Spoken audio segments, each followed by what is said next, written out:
all night, cause I do what I like. Yeah, I do what I like. Yeah, I do what I like. Sipping good. Yeah, I go with the flow, cause I know I'm the show. In the zone, here I go. In the zone, here I go. In the zone, here I go. Yeah, they know I'm a pro.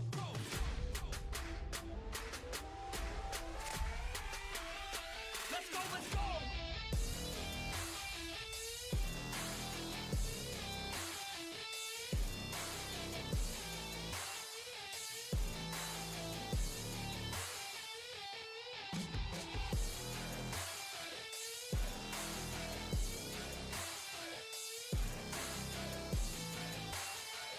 Yeah. Let's go.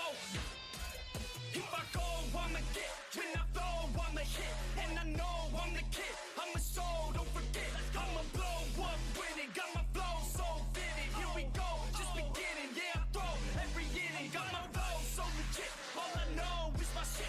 Here I go, they can win. Post Malone in this bitch. Rock star making hits. Got guitar in this shit. Leaving scars cause we lit. All these bars that I spit. Yeah.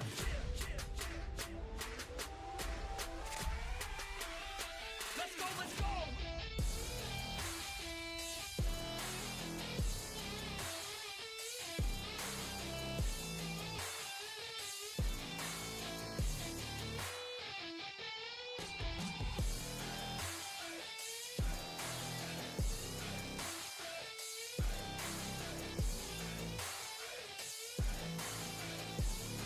Let's go. If I know what I want, then I know what I get. If I go, they can win, cause they know I get lit. I'm a pro, not a myth, and my flow got some wit. Never slow, drink a fit. I get hype, I get lit. Here I go, I get lit. Here I go, I get lit. Here I go, I get lit. I get hype for the shit. Here I go, I get lit. Here I go, I get lit. Here I go, I get lit. I get hype for the shit. Right.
Let's do this.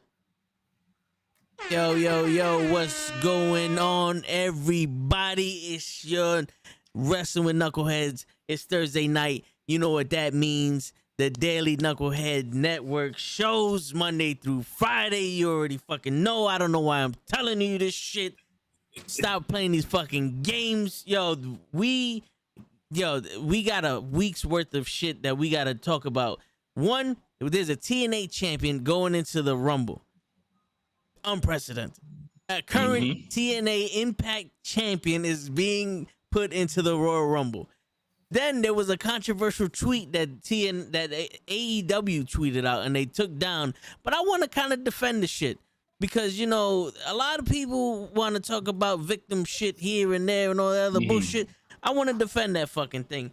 You know, and also we got, you know, Seth Rollins is the number one contender for the Universal title. I want to get y'all feelings on that shit. And I also want to get y'all feelings on the TNT interim championship because I've never heard of a wrestling organization having an interim title. Yeah, you know, I don't get that, but Yeah, so like we could start with that if you want, or we could start with that controversial tweet. You let me know what you want to talk about. You can let me know about the tweet because I don't think I saw that. Yeah, me either. Like you're saying it, I'm like, I haven't seen it. Okay, Yeah, so the tweet was a picture of two lines, like two booths. One of them says AEW and the line is backed up, and the other one it says therapy on it and the line is empty. And it was controversy. It was controversial because people were like, "Oh, you know, this means people who actually take therapy and yada yada yada, and you know, therapy is not a bad thing, and this, that, and the third."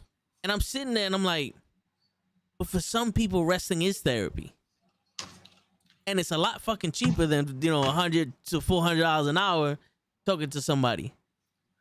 You know what I'm saying? But AEW wound up taking the post down because it was insensitive to the people who actually take therapy. Right. Yeah, I didn't see that. So yeah, that's news to me. You broke that news to me because I didn't even see it. So I saw it in Instagram, and then I watched like one of the shows that tells you the news and all that, and they mentioned it. So apparently it was one of those controversial shit. Like people. I don't know if they necessarily wanted to cancel AEW, but it was an uproar of people, I take therapy, you're making fun of it.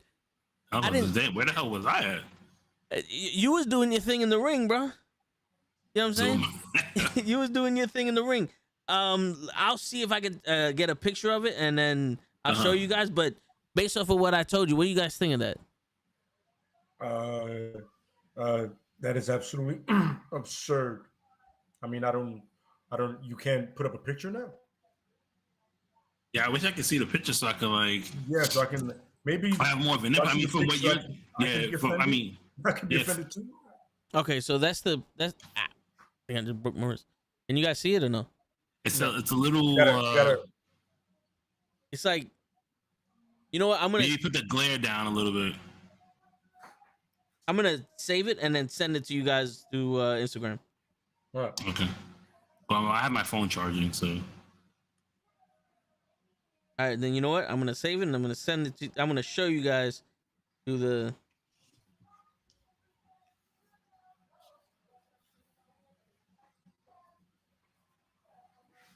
All right. So maybe now that there's a black background. Can you see it? No, you maybe pull back a little bit. Yeah.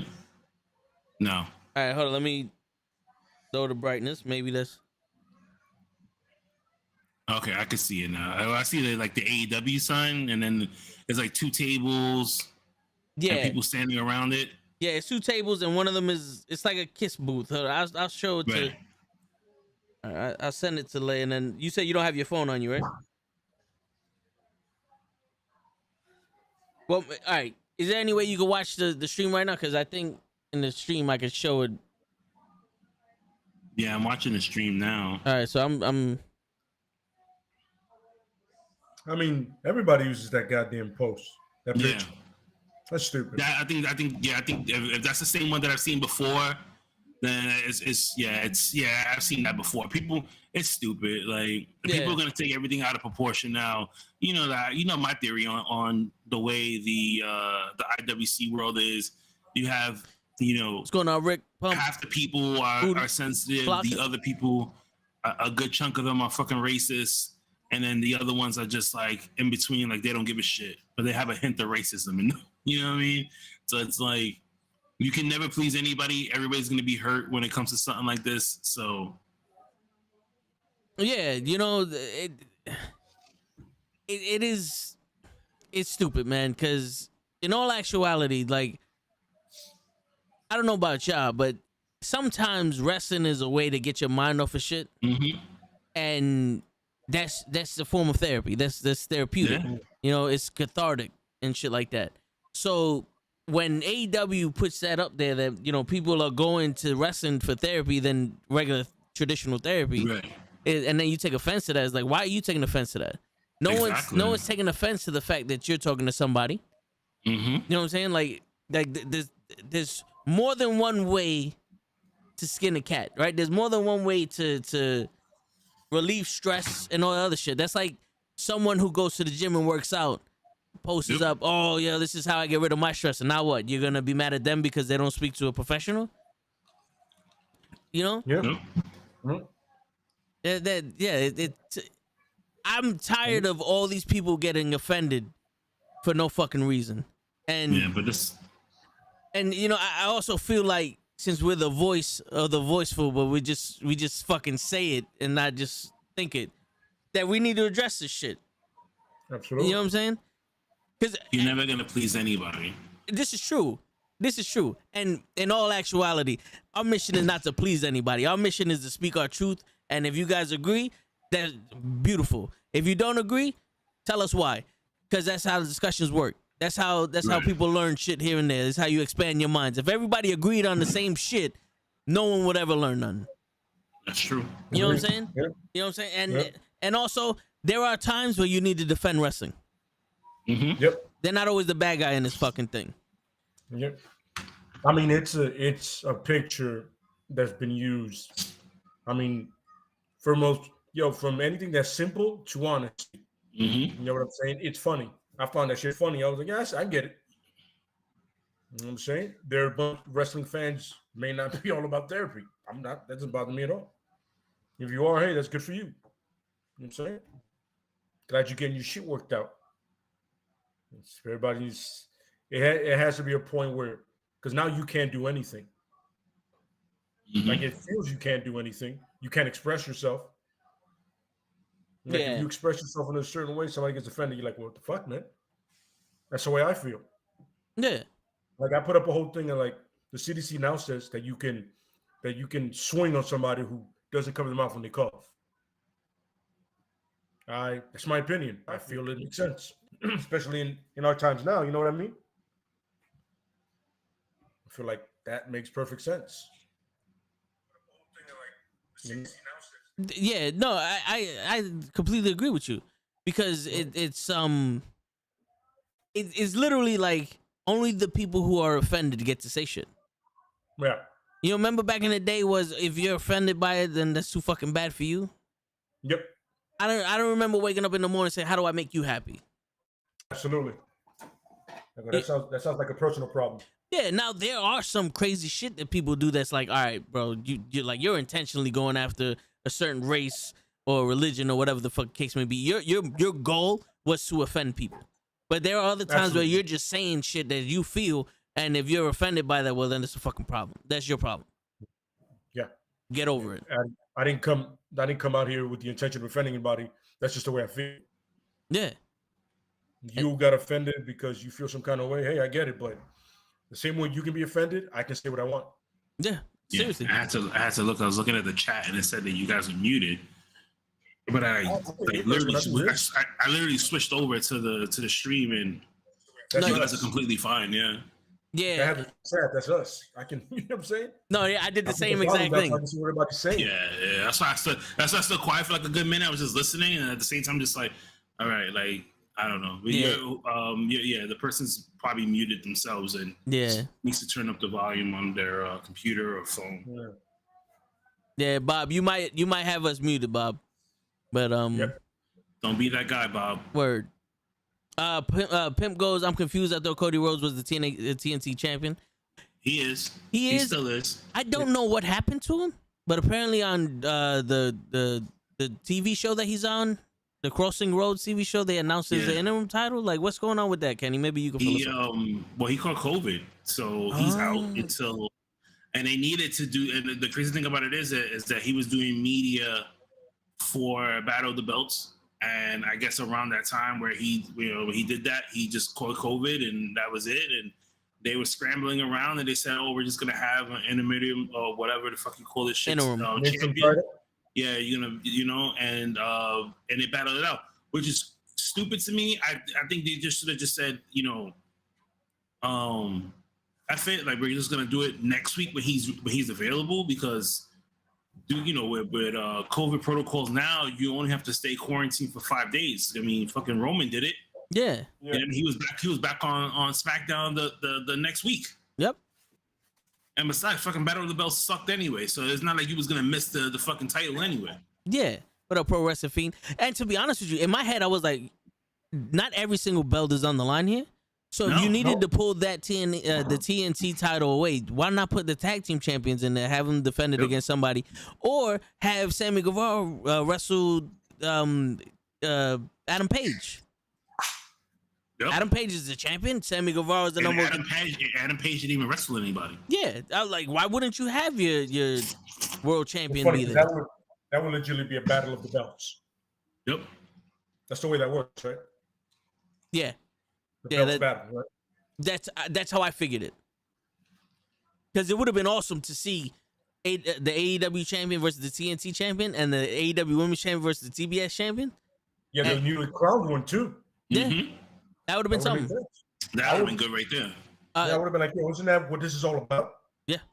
Like, yo, I swear to God, that pay-per-view confused. I mean, that thing confused me. And it was absolutely bad.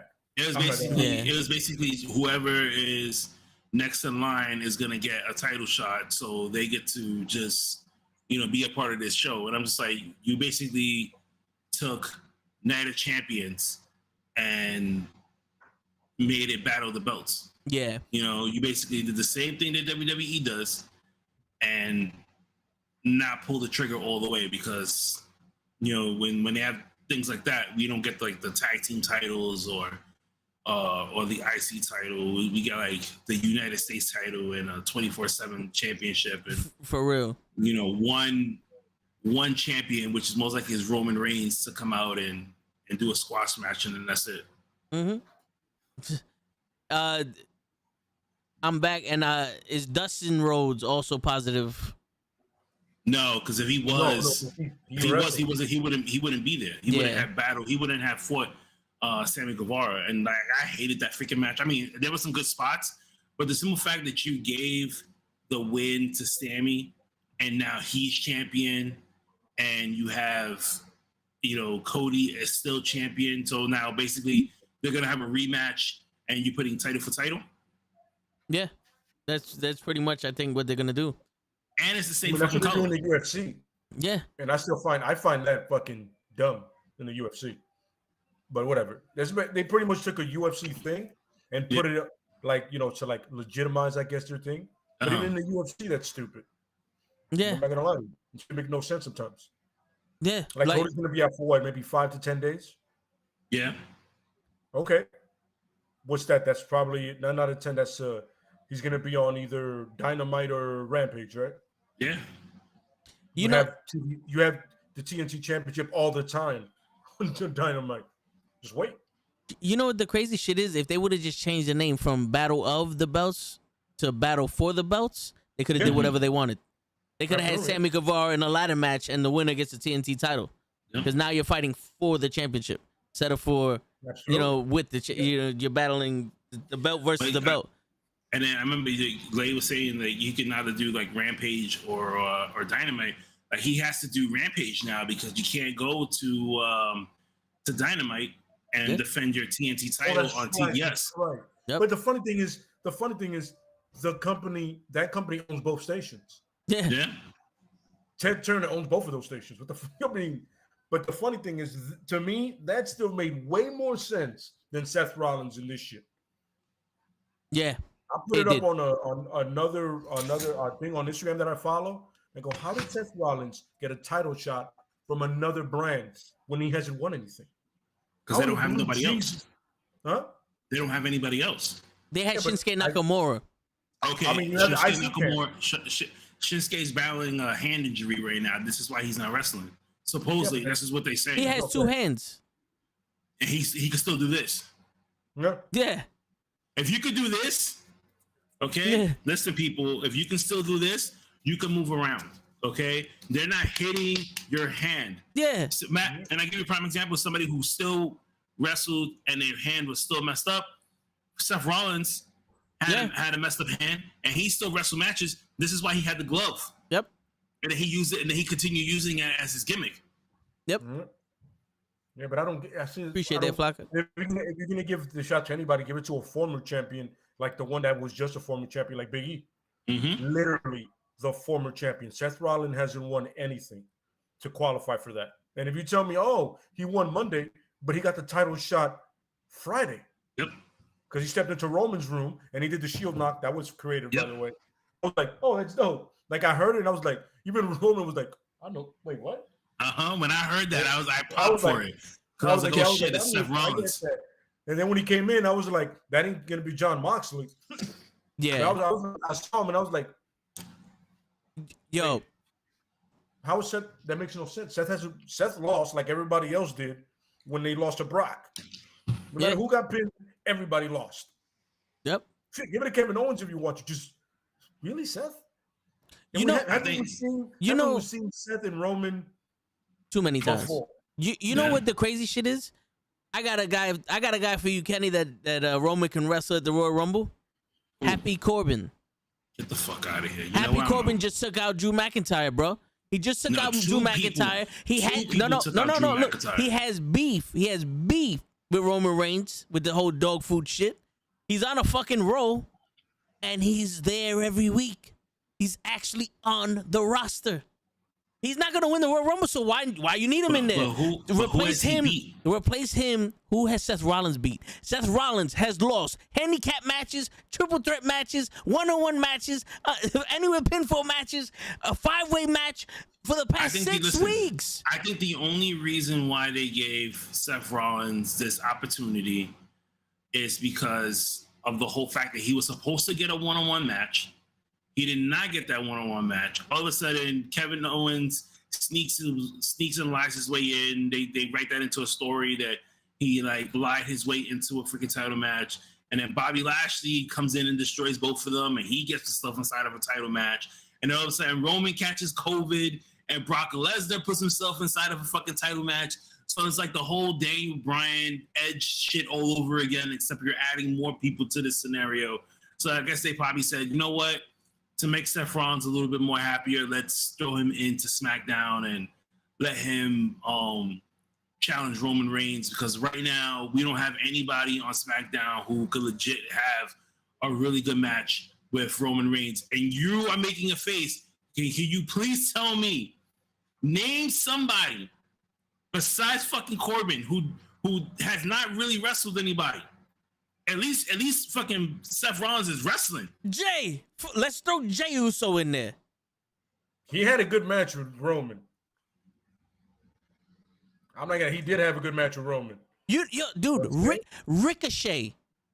Give Ricochet a fucking shot. I don't know who Ricochet pissed off in WWE, but he is not, especially after he fucking broke Rich Holland's nose. Sheamus just beat Ricochet and Cesaro in basically a 2-on-1 handicap match in the pre-show.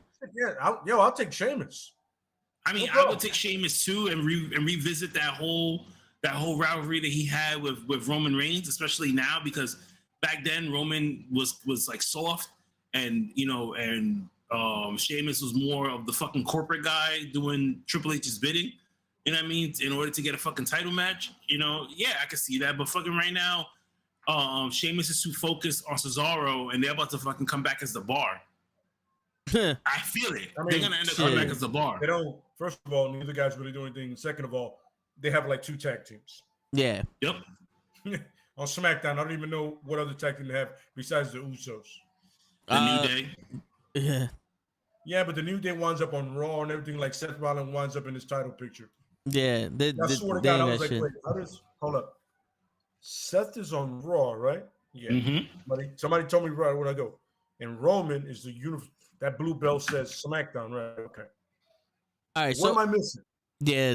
There's a piece of this puzzle that I completely did not. And I've seen highlights of SmackDown, and I've seen some of day one. And I'm like, he lost. He lost before that. I'm like, I don't get it. Maybe I missed something. Yeah. Maybe he had like a backstage match that they didn't. Maybe he was on main event and he beat somebody and we didn't see it. It was that he had a match with Bret Hart in one of those non-televised shits, and he beat him for the time. Yeah. So there's some people in the chat making reference. Jason goes, "It's true. Dustin popped for COVID, so it must have been after Battle for the Belts." Mm-hmm. And Anthony goes, "Are you guys excited Brody King is in AEW, and do you think him and Malachi Black are going to be the tag team champions soon?" Funny. And it looks like Pac might be part of it too. Yep, because it's in Brody King and Aleister Black right now. They're tag team champs someplace else. Are they? Yeah. I don't know if it's Dragon's Gate. They're tag team champs someplace else. I just don't remember the name of the organization, but I know that they're an actual tag team outside of AEW. Oh shit. I'm not aware of who Brody King is. Like my knowledge of independent wrestling organizations is very slim. But hey, why not? Like, yo, bring in some new tag teams. You're not gonna do nothing with Private Party, so might as well. And yo, they look like a credible threat for the Lucha Bros, because the Lucha Bros go with anybody. You know what I'm saying? Lucha Bros are the champs. That don't mean nothing. Jurassic Experience ain't gonna do shit with them titles. Nah, but you still want to give the. I mean, regardless of Jurassic Express, being the tag team champs right now, like they're still not a really like. They're not the top tag team. You're just holding the titles right now because eventually everybody was saying like, when were they gonna have their tag team title shot? And now that they have it, it's like, how well can they defend it? Because you have way better tag teams than Jurassic Express. You know what I mean? You have the Lucha Brothers, you have the Acclaim, you have the Young Bucks, you have this new tag team that could form right now with Malachi Black and Brody King. Who else? The Pride and Powerful. Yep, Pride and Powerful is another team that I'm surprised they haven't fucking got the tag team titles yet. I'm surprised that too. I feel like if Big Swole had any kind of argument to be made, she could have said the fucking Pride and Powerful also, because they came in strong. They came in looking like they were going to be one of the tag team champions early, and now they're just a way for Eddie Kingston to get under Jericho's skin. Like, I wish they would have that time that we went to Grand Slam. That I wish they would at least had that match to have these two, have these four guys go at it in New York City, like freaking Pride and Powerful versus the Lucha Brothers. Like, that would have fucking blew the roof off that place. You can even put that shit on Rampage, and that shit would have fucking been insane. But then you gave us all four guys, but like in separate matches. You know what I mean? But we want that tag team match to go down so we could fucking go crazy. And I'm hoping that it happens soon, even though I have to watch it on TV, because I doubt AEW is coming back to New York anytime soon. Yeah, sure. They might come back next year. That might be a yearly thing. Yeah, they're not coming back. I think that they're not coming back here until September when they do Grand Slam again, because they said that Tony Khan said he's going to continue to make Grand Slam a yearly event. So that's always going to be at the Arthur Ashe Stadium, which now that I know that, I'm going to try and get close to tickets. And I have no idea why Lay is like showing me his chest right now. No, somebody asked me to show him the shirt in the chat. Oh, I was about to like, say. let me see that shirt. She just saw head, and she was like, wait, where's that going to go? I absolutely knew what happened there. You just saw head. I was going to call HR. I was going to call HR. I don't know what your I don't know the HR policies here for the Nukkle HeDD podcast. I don't know if I have to follow suit. We don't have an HR. The best you got is you're gonna have to order something from the McDonald's menu. Wow. Yeah. So I'll take a McFish. Yeah, take a fish fillet. Yo, here's the thing though. If you a whole lot of McFish out there. Yeah, the number for HR is 1-800 go fuck yourself, and the number for the toll free is 1-800-FAX. Anything other than that. So Dustin Rhodes tweeted out COVID sucks today. But I was watching him wrestle Sammy Guevara, and he looked winded. Did he have COVID when he was wrestling Sammy Guevara? I don't know. He always looks winded. Like, is that his thing now, that he's just too old to be fucking wrestling? And I don't know. Like, you put it like this. Like, he is going to continue wrestling until he can't no more. Until he physically feels he can't no more.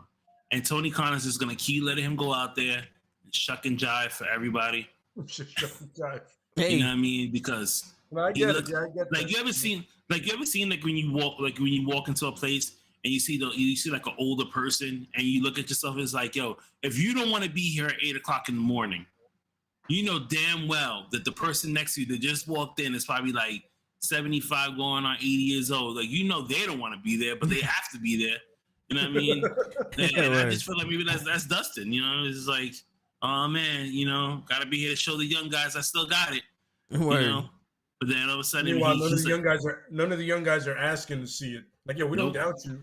We followed you. You can stay in the back. You can train. Yeah, but you're part of the Nightmare Academy anyway. Like, you're the head trainer there with fucking QT Marshall. So fuck, you don't need to be out here wrestling. Get that shit to fucking QT. Word. Yo, real quick, Eric goes, what would you guys do with Private Party? And he also said that Pac is blindfolded. But Lay, I'm hearing Pac might be getting repackaged called Pac the Justice. He showed a Justice card on Twitter. Mm-hmm. I don't know. I feel like with Jeff Hardy now being a free agent, I think that they need to do something with Private Party now before Jeff is completely free and he goes to AEW and wrestles with his brother. Because let me tell you something. The minute Jeff Hardy goes in to AEW with Matt, everybody else in that freaking faction that he has now is gonna be put to the wayside. They're gonna be deleted. Yeah. They're just gonna be pulled. They're just gonna be pulled to the wayside because Tony Khan is gonna have a fucking a fanboy moment, and he's gonna be like, "Yes, I got the Hardy Boys together. What can I do with them?" And then you're gonna see Matt Hardy every single week on fucking Rampage. Yeah. Mark my words. Yo, Pro Wrestling Fiend, my brother had COVID, and I know I seen it firsthand how bad that shit could get. He said he had COVID. It. Yeah, it's no joke. But yo, Kenny, you know something? I think they missed their golden opportunity when Private Party beat the Young Bucks in that tournament for the inaugural tag team championships. Because once they beat them, it was like, yo, they're taking these people serious. And then it was like, well, we put them over, and they did nothing with it. So now put them with Matt Hardy. And I don't know about y'all, but Matt Hardy's cool and everything, but until that delete shit don't work unless he's possessed. You know, and Sammy Guevara speared the possessedness out of him when he fell off that crane. He went from he knocked him the fuck out. Yeah, he went from woke to concussed. So I don't see him doing Private Party any favors. And if right now, what I would do with Private Party is have them leave Matt Hardy and take themselves a little bit more serious. Like, you can keep doing what you're doing, but like we said with Orange Cassidy and the best friends last week, no, we're actually trying to win. And we're actually trying to get the tag team titles. You're holding us back, and then boom, let them go on that run. Yeah, I completely agree. I would love to see them go with Scorpio Sky and go from there. Okay. There. And Scorpio Sky is serious, so he could be like, yo, listen, you guys want to win. You give him the TNT championship. You give them the tag team championships. And then he goes, all right, now I want the big title, which makes sense for Scorpio because he won that brass ring. Yeah, the Sonic coin. Thing, and I don't know what the hell that was for. Yeah. Okay, so that's how you do it. And then you have champion versus champion. Apparently, Lance Archer's going to get the next shot at Adam Page. Yeah, That's crazy. I'm not too mad at that because you it's good to see someone else get a shot. Like other than the usual suspects. Yeah, you know what I'm saying? Like let's get some original heat on Adam Page. Let's let him wrestle some guys that are at left field. I want to see what he could do with other people. Yeah. But I would love for him to get like a match with just a random match with like Kenta. It's a little on the left. Like Kenta shows up and he goes, "Yo, I just want to fight you. I don't care. I'm not really about the title, but I just want to fight you." I can see that. I'm saying like Kenta's a different speed than anybody else in that roster, even the American Dragon. You know what I mean? Yeah, I could definitely see that. Who is it? Bob? Shit, I just missed it. Oh, here you go. Bob goes, do you guys like or hate the Acclaimed? I like I love the Acclaim. Yeah, I like the Acclaim. Yeah, you know what I'm saying. I think they're a really good tag team. Like, I like their entrance, but I want to see them do more than just pretty much be high profile jobbers to people. I wish, like, because AEW lets their stars, which is crazy to me, a lot of the time, you know, go out and do independent shows. Why not take advantage of them doing that and say, like, hey, if you're gonna book, you know, Max Caster, then you should book Anthony Bowens too, and like have the Acclaim just run through different tag teams all around the indies, the same way the Hardys was doing when they were going from like freaking promotion to promotion and, you know, making more of a name for themselves. You know what I mean? Like, have the Acclaim go out and fucking just try and dominate the fucking tag team world. And, you know, the Street Profits did that before they got really big. Like, WWE sent out both of them together as a tag team and let them go to other indie promotions. And they weren't involved in all that, yeah.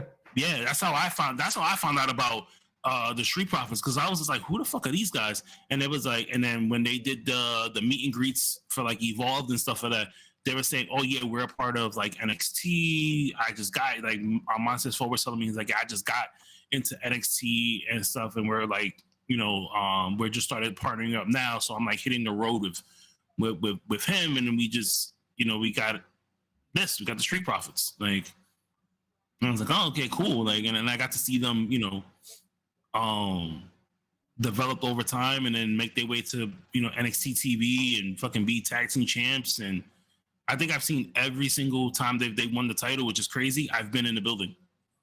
Oh shit! Really? Yeah, when they first won the Evolved tag team titles, I was there. It was in Queens, right? When they won the NXT titles for the first time at Takeover, I was there. And when they finally won the Raw tag team titles, I was there too. I was like, oh shit, because that was impromptu. It was like, you either win tonight or you're not gonna win.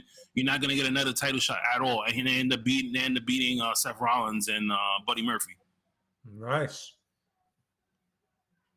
It's funny. Somebody just said that they asked me if I saw that Billy Gunn tried to trademark the New Age Outlaws. Oh, he did. And they said how he pretty much says how the Acclaim reminds them of them, because Road Dogg does the talking and then Billy Gunn does the lifting, the wrestling. Mm-hmm. I was like, I can see that. I can definitely see that. You know, that's another team that's going to start coming up too, because they're taking bookings right now. Mm-hmm. The minute Road Dogg got let go, January 5th, right? Mm-hmm. January 7th, Billy Gunn went in and put in the trademark for the New Age Outlaws. January 8th, I got an email stating that they were having an autograph signing in, like, I think somewhere in North Carolina. I was like, damn, y'all move quick. Yo, you can't fuck around. How many years does Road Dogg and Billy Gunn have left? You know what I'm saying? You gotta milk it. That shit, the way Billy Gunn looks, man, fucking good well, man. That's true. What up, Arcade? But first off, Pootie, I don't give a shit. You're not one of them stupid ass people, so you didn't deserve COVID. I'm trying to catch up on the Jason. You can't beat me for this title. I'm undefeated. And Arcade said, "What's up, guys?" So we're caught up for now. If I miss your, you guys need to get like a predictions title and put it on the line, like who could come out and have them the number of correct matches and see who we starting off fresh. It's a new year. All right, make up a champion. You already missed day one. Okay, the next pay-per-view is the Royal Rumble. So okay. We're gonna do like the NFL pre-show on Fox, who has the most winning teams. We're gonna see who wins the matches. Look, we can make music. I know a guy who can make you a beat, man. I will have him do a draft theme. Send it to you. That'll be my gift to you guys. You know what I mean? And you guys can use that as like the opener, so you know YouTube won't fucking try and flag anybody and be like, that's copywritten. Can't do that. Well, we already got a singer on the group because we got the. You know, I'm looking at my phone to share the what you call it, to share the show, and I looked up and I was like, "Yo, show's here."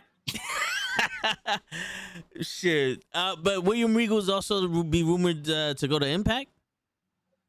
Yeah, you know what? I can see that just to to help out, backstage, because I don't really think he wants to wrestle, because I haven't seen him think about jumping into a ring and putting the fucking the boots on. Yeah. He could definitely be like an authority figure in Impact. He was awesome in NXT. Mm-hmm.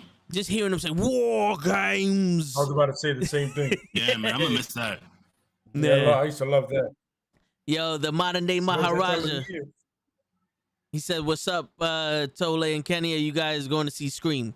To be honest with you, no. Nah. No, I'm not. I'll wait for it to come out on one of these streaming services. My sister's gonna go tomorrow to watch it. You know what? I'm not. You know what's crazy about movies nowadays? That like when we grew up, Scream was something, but it wasn't good enough for it to be remade. Sorry. Yeah, I don't think so. Most of the movies that came out during our era, like even like where's the shit where if you skip death, it comes after you again? Final Destination. Final Destination. That shit, it was cool. It was a cool idea when it came out, but it's not good enough to be remade. It's funny, the dude that just directed the last Spider-Man movie is gonna direct the next one. Final Destination? Yeah. Oh, Jesus Christ. Mm-hmm. Fuck that, man. So remake Passenger 57. They gotta revive shit. Imagine if they do that, Passenger 57, and remake that shit. I would do it. Hell yeah. Remake fucking Snakes on the Plane. 48 Hours with Eddie Murphy and this dude. Wasn't they supposed to do that? I don't think there's anybody funny enough for that.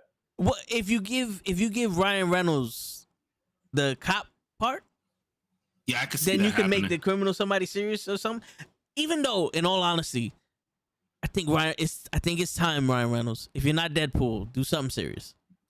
Do something serious. Let's see the seriousness of you. Well, he did do it in Safe House with Denzel. He was serious in that? Yeah. Oh, okay. I didn't really see. It's Denzel. Yeah, no, that's true. You can't. Denzel don't fuck around. Even when Denzel's funny, he wins an Academy Award. It's a very serious funny. Word. Yo, did you guys see the Fresh Prince trailer? The Fresh Prince of Bel-Air trailer. The new one? Yeah. No. I refuse to watch that fucking remake. Okay. Yeah. Because they're gonna take away the nostalgia of what we loved about Fresh Prince of Bel-Air, and they're gonna give it this new school hip hop virgin shit that I just don't like. They're gonna make it. You're gonna take us from him being in Bel-Air to him being probably someplace in Atlanta, fucking trap music playing. Yeah. We're gonna have the Amigos and fucking Rick Ross shit. I don't want to hear none of that. Okay, leave it the way it was. It looks like they just remade All American without the football. Yeah, like Fresh Prince of Bel-Air made us cry. True. Okay. True. When Will's dad left to get on that fucking that truck, that broke my heart. I still cry to that to this day. The hell with him. Why don't he want me, man? Word, that was iconic. But yo, in all honesty, another thing that really like irks me about that trailer. Listen, the woman they got playing Hillary is beautiful, but Hillary in the original Fresh Prince of Bel-Air was drop dead gorgeous. Yep. I need somebody drop dead gorgeous to play someone who was drop dead gorgeous. You know what I'm saying? Like she could have been good as Ashley, but I don't know about all that. But let's get back to wrestling. Since we're talking about the women here, and I'm happy you brought that up, the modern day Maharaja. I can't pronounce your name, so that's what I'm calling you, Maja Ruji. Yo, Mickie James, the TNA Women's Knockouts Champion, is in the females Royal Rumble. Do you think there's gonna be more people from other organizations in that Royal Rumble? And how do you feel about that? Okay. I don't know if Lady wants to go first. First of all, I would have felt it would have been a lot more impactful if they not told us of all the surprises that were coming. Right. They did not said anything about it. Has he just showed up on some like the Hardy Boys at that WrestleMania? Yeah. Where they just snuck him in, and also AJ Styles too. happens to be the Royal Rumble, right? Just let her show up, even with the title.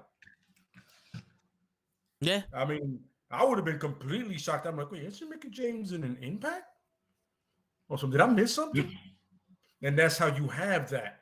And I'm not gonna lie to you. Apparently, they only have 21 women on the roster right now, right? Because they don't want to bring anybody up from NXT. That's what I'm understanding. They have 21 women on the roster, right? So you got to fill up 9 spots. Well, supposedly they have 40 people right now. Really? Yep. So they got to cut people off.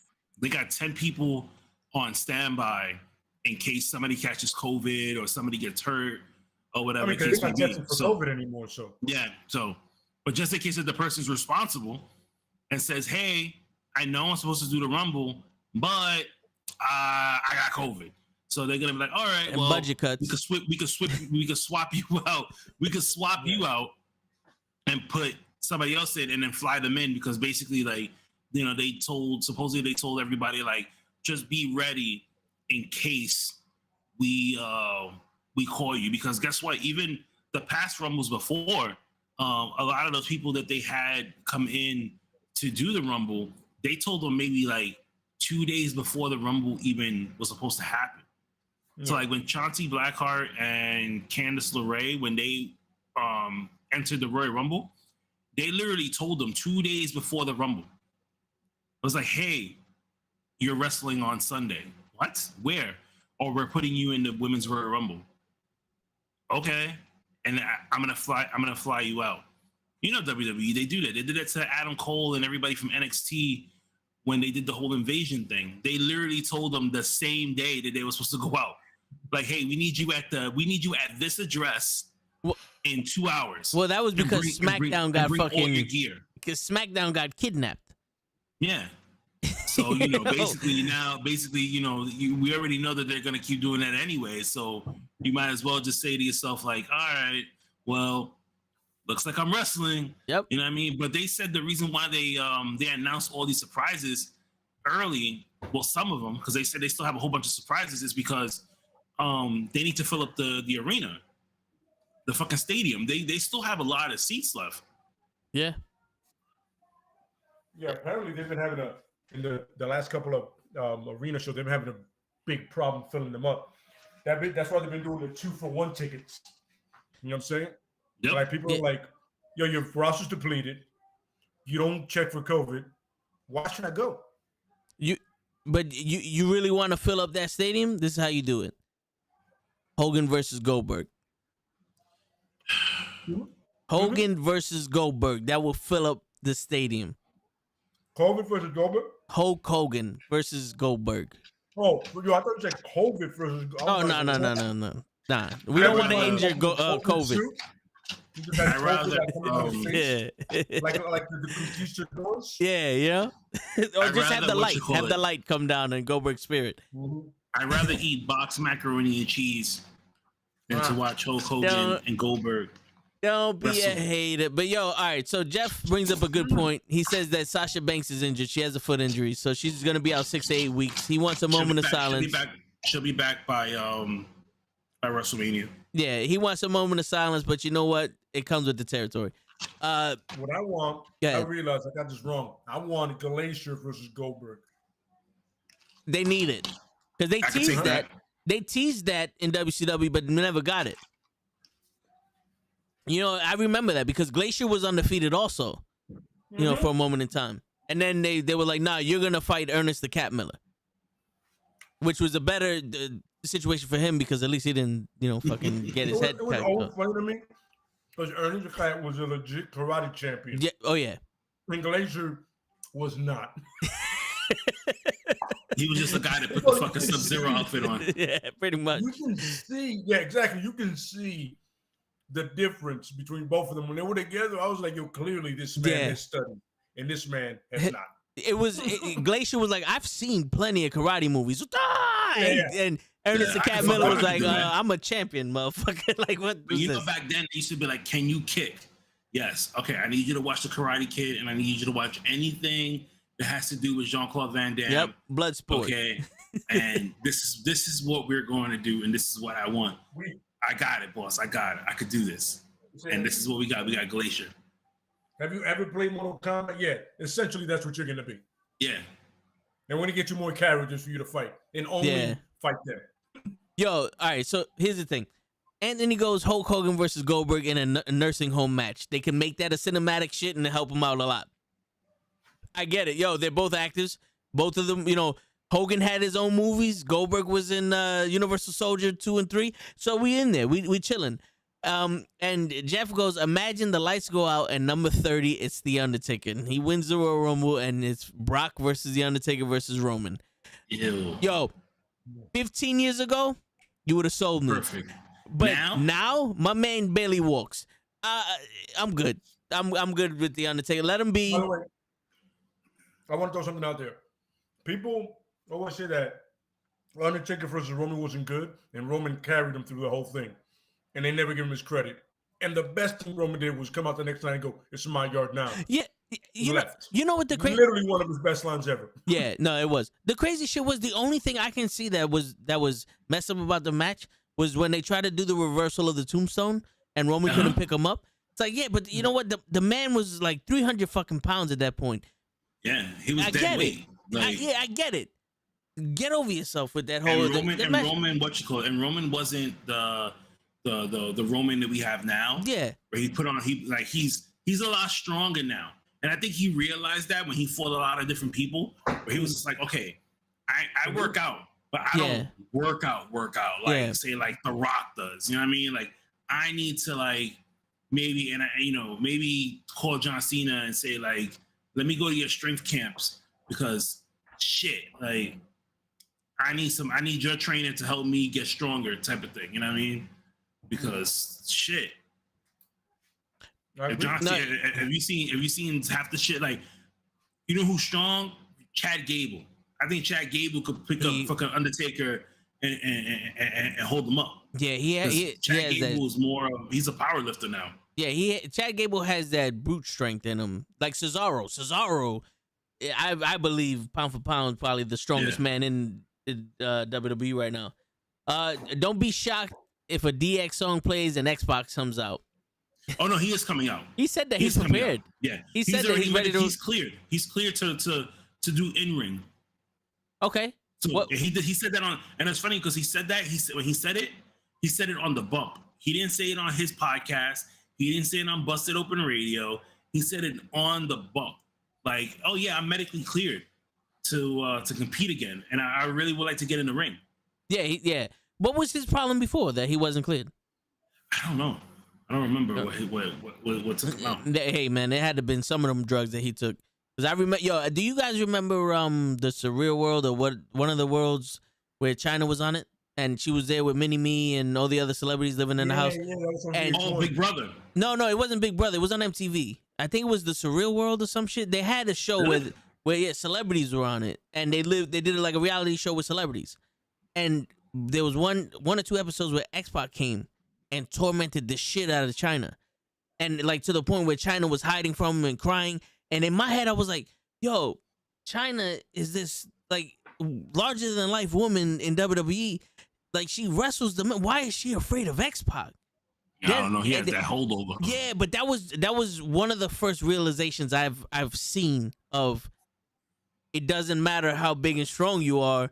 Mm-hmm. Fear will ruin you. You know what I'm saying? Like she was deadly afraid of this man. And that was crazy. That was sad to see, and that was part of the reason why a lot of me did not like X-Pac. You know, I didn't appreciate the way he wrestled a lot when he was there, but after that, seeing that, I was like, yo, fuck X-Pac. Right. I didn't like him because he was essentially the 1, 2, 3 kid with a beard. Yeah, I see it now. Like Ed said, I don't like Edge at all, but it's like character evolution. You evolve as a character. Yeah. Bandana, same gear, just different color. And he's still doing this bullshit. Yeah, the same shit, bro. It was the MTV VH1, The Surreal Life. Okay, yeah. And then she did Surreal Life Fame Games in 2007. You know what she did towards the end of her life? She was actually teaching English in China to the students. She was a teacher. Nice. Yeah, I saw like a little interview she did, you know, towards the end, like right when she passed. This interview probably was like a couple months before that. Yeah. So it was crazy, like, you know, her life after wrestling. But yeah, no, not trying to stay on topic. What are some surprises you want to see in the Royal Rumble for the women right now, particularly? I wish that they would have Deonna Purrazzo come out in the women's Royal Rumble and just like attack Mickie James so they can continue this feud. As a participant or as like someone comes in as a fan? Okay. No, as a participant. Like, I think that would be I'll pop for that one myself because, you know, she started her career and her career with WWE being in NXT, and now when she left WWE, she got fired and stuff for that. She made a name for herself in the Indies and worked her way to Impact, and now she's the virtuosa, you know, AAA champ. You know what I mean? Like, what better way than to come back to WWE and fucking make a big pop? True. Yeah. And it helps because we were listening to David on in my opinion when he's talking to who was the people he was with? The Dumb Marks podcast. The Dumb Marks podcast, and they were mentioning fuck, I just had it in my head, but that the fucking phone made a noise and it fucked me up. They were mentioning about WWE with the Forbidden Door shit, and they're like, "You think they could do it better than AEW?" And in my head, I was like, "The only Forbidden Door they will ever open is if you worked here, you can come back." That's pretty much what I see. Like, they let go of too many people for it to be a shock that Jon Moxley's now back in WWE for a pay-per-view under AEW's control. Like, I would rather see Kenta in the WWE doing a New Japan Pro Wrestling program, which in all honesty, I don't see that working in WWE. WWE gives two fucks about any other company. Like, they're not gonna give Kenta his just due coming in there. He's either gonna wrestle Shinsuke or AJ Styles, and they're gonna make it seem like he's on AJ Styles' level instead of for the fact that this motherfucker is pretty much the Undertaker, Hulk Hogan of New Japan Pro Wrestling. You know, like, he's the guy in New Japan Pro Wrestling. You know, I'm sorry, not Kenta, fucking Rainmaker. Yes, Rainmaker. You know what I'm saying? Like, I don't see them giving him those props. Like, look what they did with Jushin Thunder Liger in NXT. If you didn't know who he was, you got the gist of him. You know?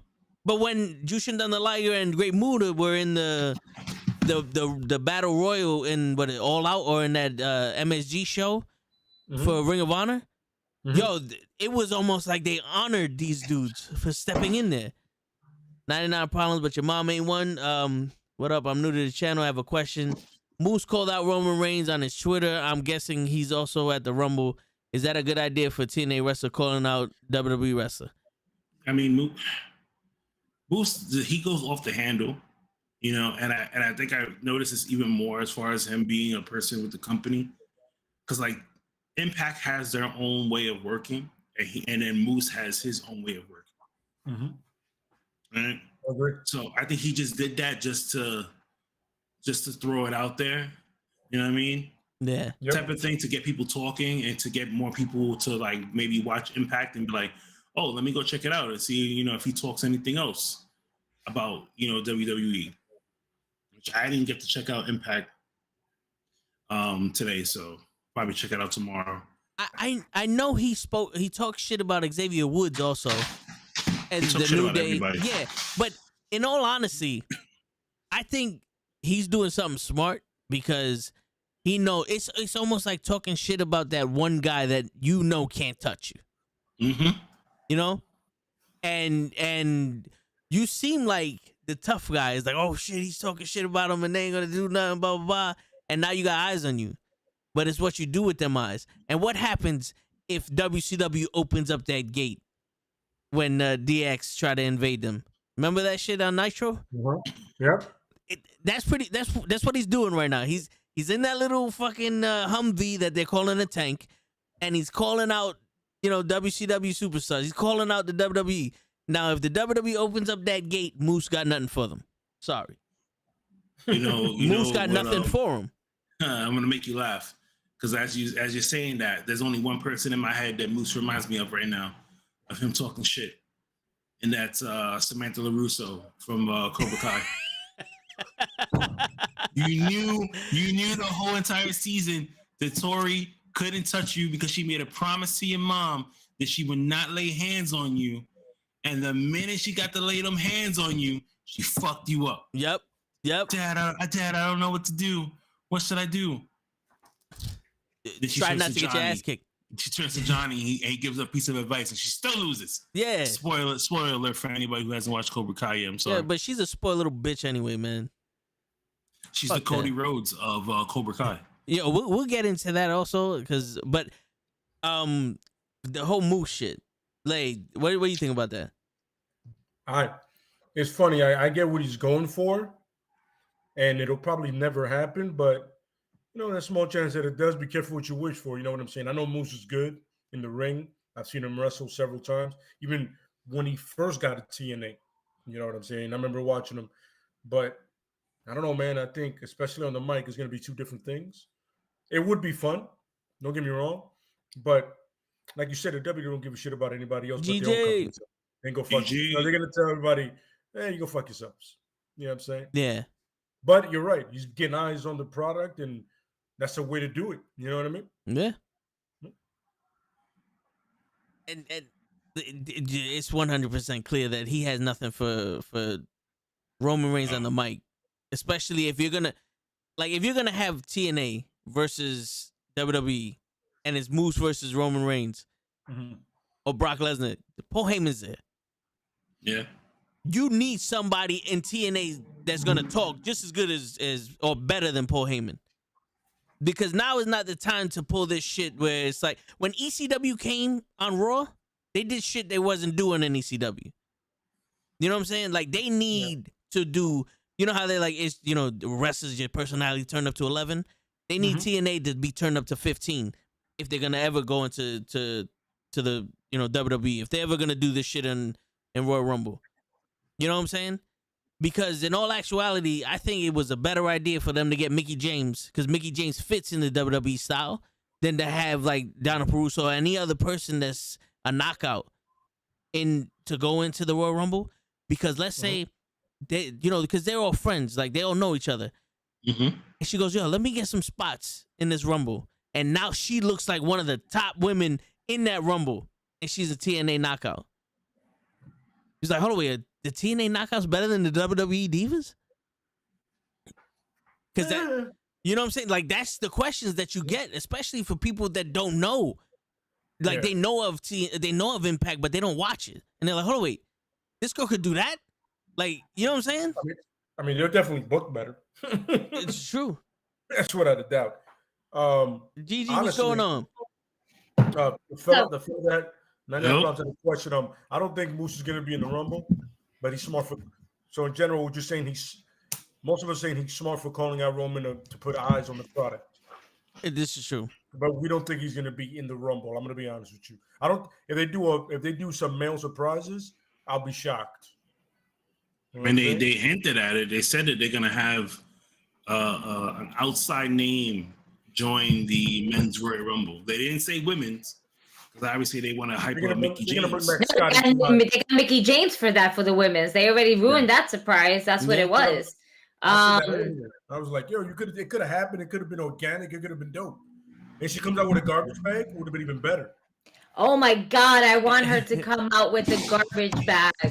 You know what I want them. You know what I want them to come out with a garbage bag, go into the Royal Rumble, and be like, man, fuck this shit. Just throw trash all over the ring and be like, fuck your Royal Rumble, and then walk out.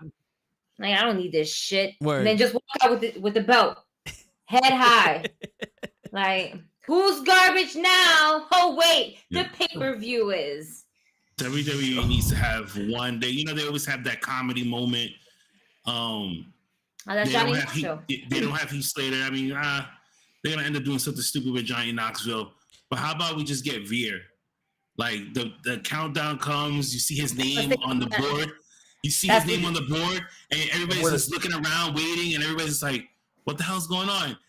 5, 4, his name pops up. You're like, "Oh, finally he's coming!" And you get fucking Pat McAfee to be like, "He's finally here." And you're like, "Wait a minute, but where is he?" And he never shows up. Yo, Kenny, you know what you do? This is what you do. You sit there and you show the clip. Veer is coming, and then you have a helicopter following a white Bronco. And he's driving down the street the whole fucking pay-per-view. Oh, my God. Right at the end of the pay-per-view, it's almost like a closing credit. He pulls up to the wrong stadium, and you're like, fuck. And he doesn't get out of nothing. He just backs away and just drives off. He pulls up to NXT. That's what he'll pull up. He pulls up at the Performance Center. Yeah, the Fall Self Center and shit. It's like, fuck. Walk up to an empty arena like, Word. I know COVID's back, but shit. Is it today? Do we see Moose making his way? Nah, I don't think so. But that's what the guy in the chat asked. I was like, I don't see that. Nah. I would have seen. We have to see somebody from Impact. Who would be from Impact that's coming? Because so far, from what I read, Switchblade over here and fucking Jay White is making his impact.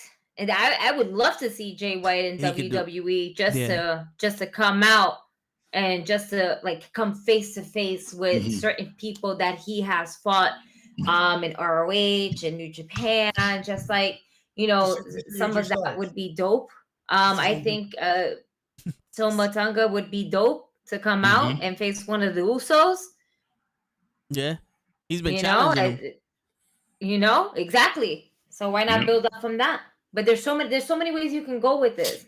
My question is it going to be a worthy opponent for us to be like, holy shit, like an AJ Styles moment? You know what I mean? Or is this going to be like, y'all got this nigga out of everybody in Impact? Y'all got this one? Y'all got Rich Swann back? I would get Matt Cardona. Oof. Have him dress up as Vince McMahon like he did in GCW and just fucking let him go at it.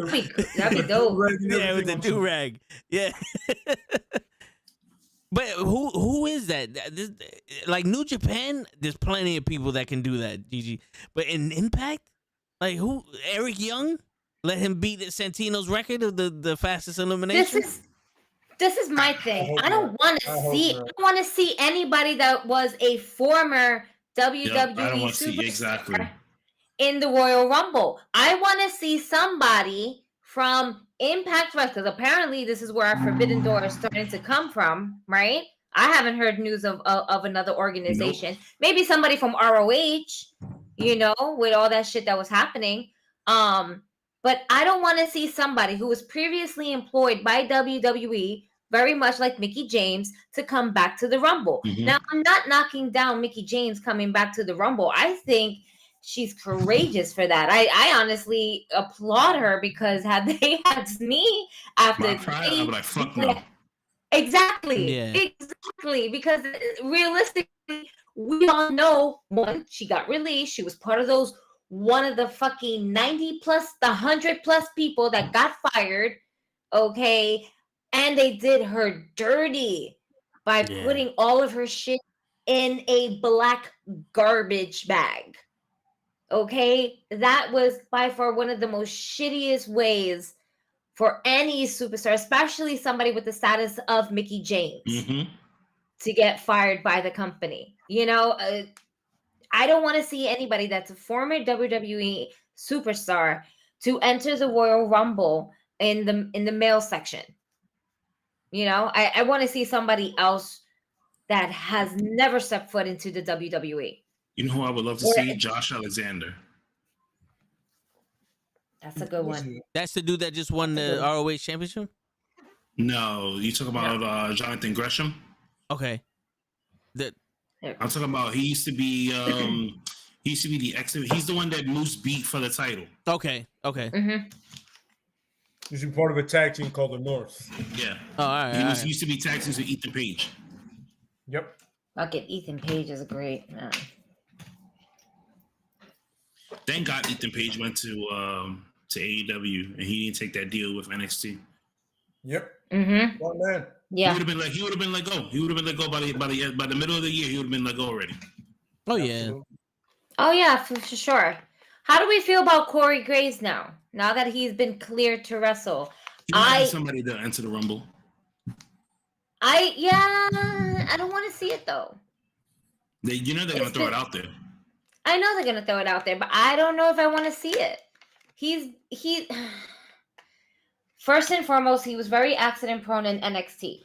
Right? Mm-hmm. That's why we had this problem with him, and that's why they decided not for him to wrestle anymore and stuff like that.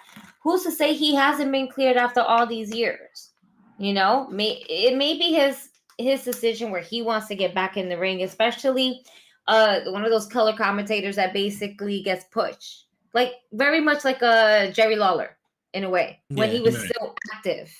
You know, he was a color commentator, but then every time somebody either fucked around with Jim Ross or just somebody just coming up to his face like, you don't know what you're talking about, King. And it's like, whoa. You seem to forget who I am. Fuck you. You know? I can see Corey Graves basically going along the lines of it, but man, I would hate to see him get injured again and then we lose him as a color commentator because he's so good at it. Yeah. We're gonna get Toad's favorite person, Byron Saxton, as the head person on Monday nights. Yo, he needs to shut the fuck up, Brian Saxon. Bro. I'm just saying. Yeah, so there are more names being thrown around in the chat. Anthony's talking about how do you think Braun Strowman would come back and show up at the Rumble? Mm-mm. He's one of those guys that's a little too salty about WWE letting him go. Yeah, like, it was like a culture shock. Yeah. He's gonna ask for more money than what they were paying him, and they're not willing to fork up the money for it. They're still paying him now because he was supposed to get what, $3 million or something like that. Yeah. Right. So they not only did they let the man go, but they're still paying him. Like shit. Yeah, hearing that, like, just in theory, like on paper, that seems like a reasonable comeback for the Rumble because that's a big dude and all that. Right. But yeah, and also about Corey Graves, I agree with Gigi. Like, is he gonna? He can't come back and wrestle as the color commentator. We all know him as the commentator, so we know his personality. Unless he fucking gets kidnapped and turns into like a fucking Aleister Black or something, on the roster. Because my brother always swore by he was the next CM Punk. You know what I'm saying? Like he was that good. He saw it. But the time's come and gone. We seen Edge. Edge ain't on the same level as he left, when he came back. And he's the best commentator we have right now. And for him to go into the ring and just be with Carmella, that's a waste. That's all we need. Just let him be with Carmella. And in all honesty, there's no spot for him that shows importance anyway. What's he gonna win the Intercontinental title and then do what? Not defend it like Shinsuke? He's gonna win he's gonna win the United States title and have a split personality like fucking Damian Priest? So really quickly, when it comes to about Shinsuke, rumor has it is that he's actually injured, and that's why he hasn't been defending. I mean, he hasn't been defending the title for months, but as of lately, the newest news on Shinsuke is the fact that he's actually injured. That's why he's more of a valet right now compared to a wrestler. He needs to give up that title. But to whom? I don't care. Do a tournament.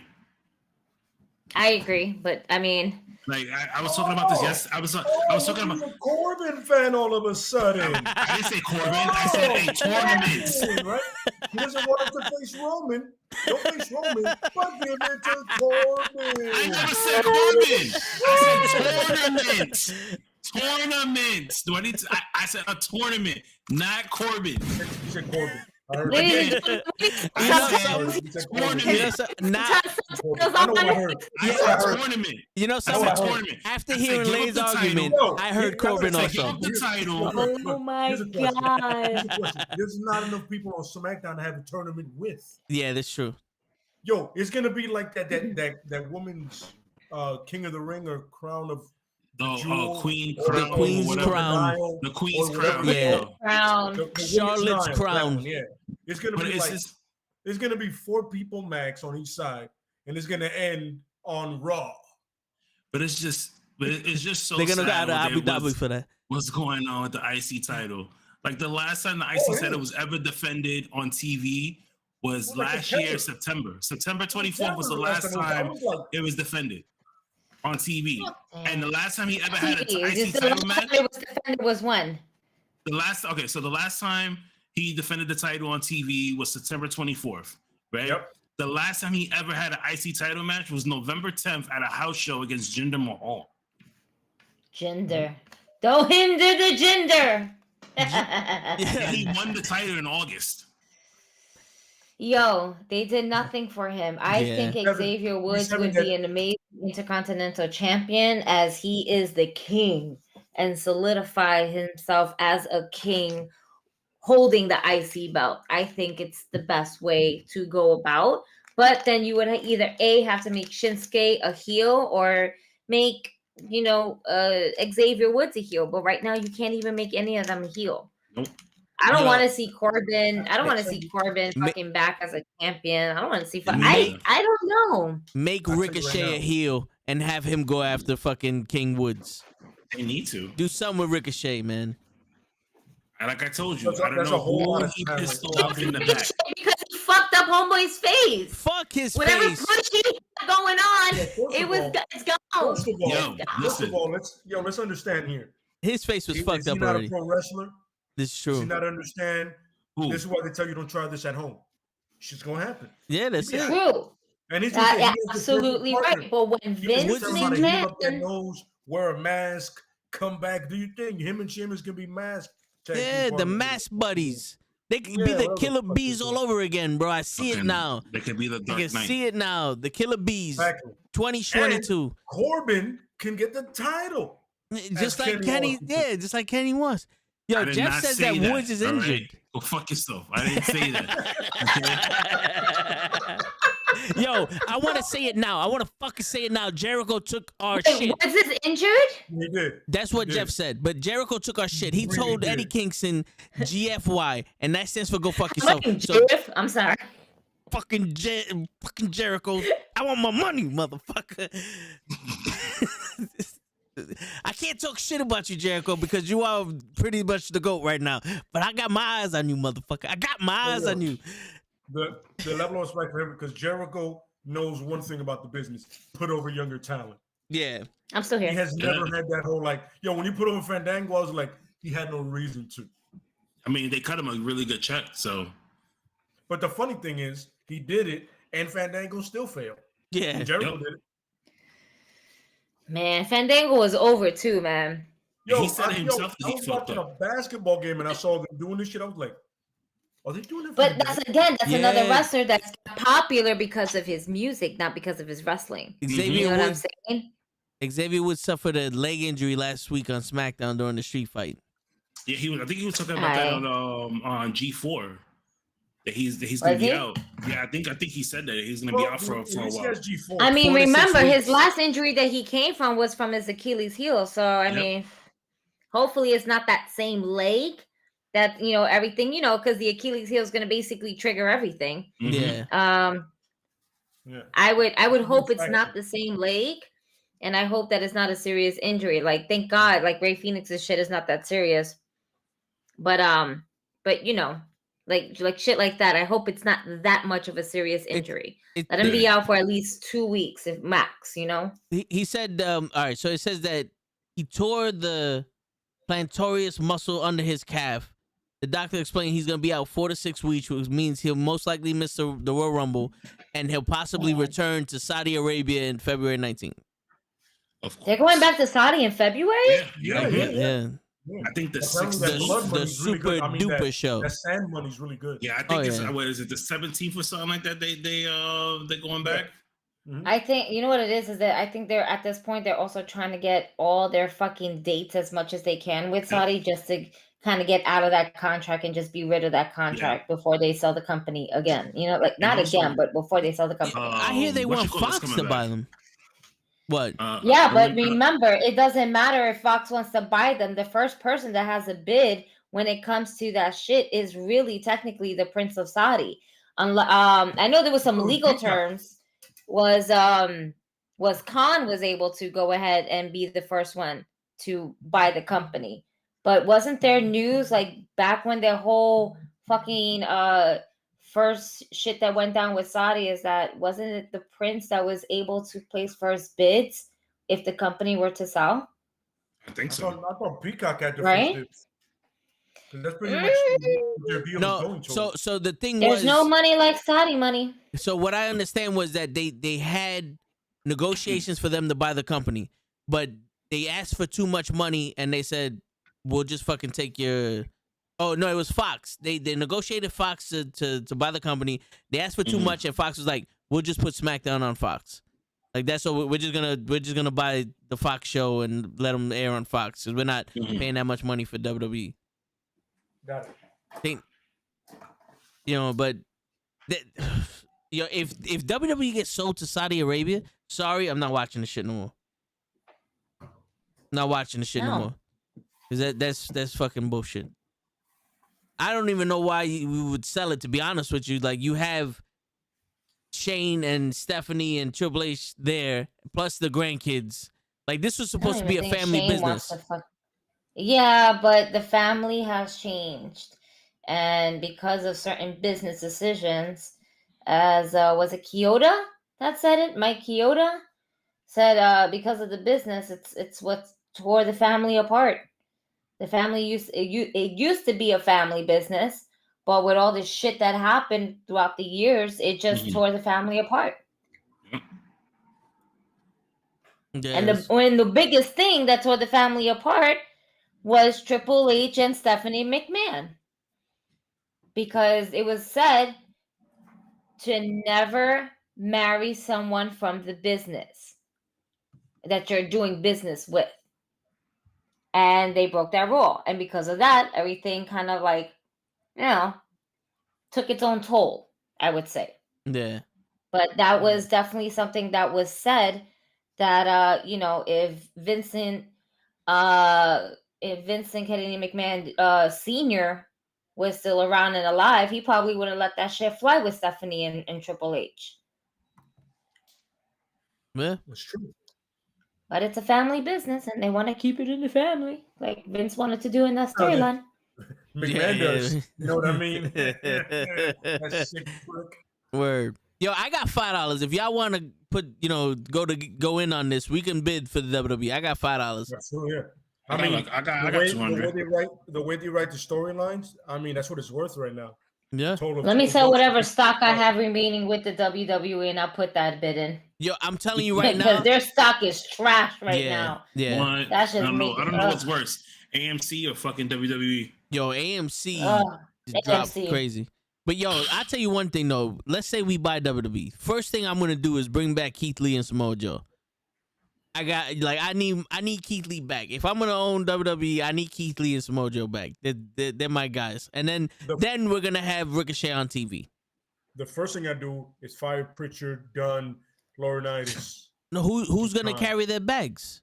I don't give a flying fuck who does. I don't want them anywhere near my product. They're unemployed too. I'm gonna have Randy Orton shit in their soup, and then everybody, I'll get their stuff and I'll put it in garbage bag and go, here you go. How does that feel? You put your cocksuckers in. You like that? Feels good? Feels good? Yeah. They don't have everybody that they did it to do it to them. Everybody call them and go, listen, we just let you know we appreciate what you've done and we wish you luck in your future endeavors. Everybody that they released, I want them to call them and tell them that. He goes, oh, we rehired everybody. We got everybody back. But you guys, in order to balance it out, we got to lose your we have money. to let you guys go. Your payment, we have to let you guys go do the budget cuts. He's gonna balance out, yeah. But, it's budget cuts. Budget cuts, guys. Yeah, and you're difficult to work with. You're difficult to work. Absolutely, you're clearly Yeah. difficult to work with. Yeah. We can see it in your fucking eyes. You know what I'm saying? Especially you. Yo, And I'll be like that. yeah, fucking cocksucker. In the chat, Rick, wrong show, bro. 99 Problems.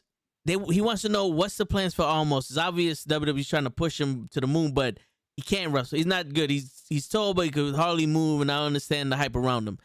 The hype around him is that he is the attraction that Vince McMahon loves. He loves any kind of Andre the Giant type person. My man is 7'4" and tall. And yeah, and to be honest with you, 99 Problems, you don't really need to do much with Almost. Like in the ring wise. Like if you make him that unstoppable dude, he can pretty much dominate over anyone. And then you put him in against somebody like Big E, where Big E could just, carry him in the match and all. You don't need to hide too much of Almost because he's that big. You know what I'm saying? It's so almost. Who do you put him in the match with right now? He's having a match with AJ apparently. Mm-hmm. No, but who? I mean, after the AJ, obviously. They're not gonna have anything for him. I would have him in matches with jobbers, and then maybe when he gets enough steam, take the title away from Priest and just let him just have jobbers until somebody else is built up to take the title from him. You know what they should do? Just thinking about this, because after when you said that, is have them do the same thing they did with Warlow. Have him run through all these different local talent, until you have a legit, opponent for him. Maybe put him up against a Damian Priest and just fucking destroy his ass. Yeah. At a house show, and then pick it up again on Raw. But the thing is, Wardlow's over.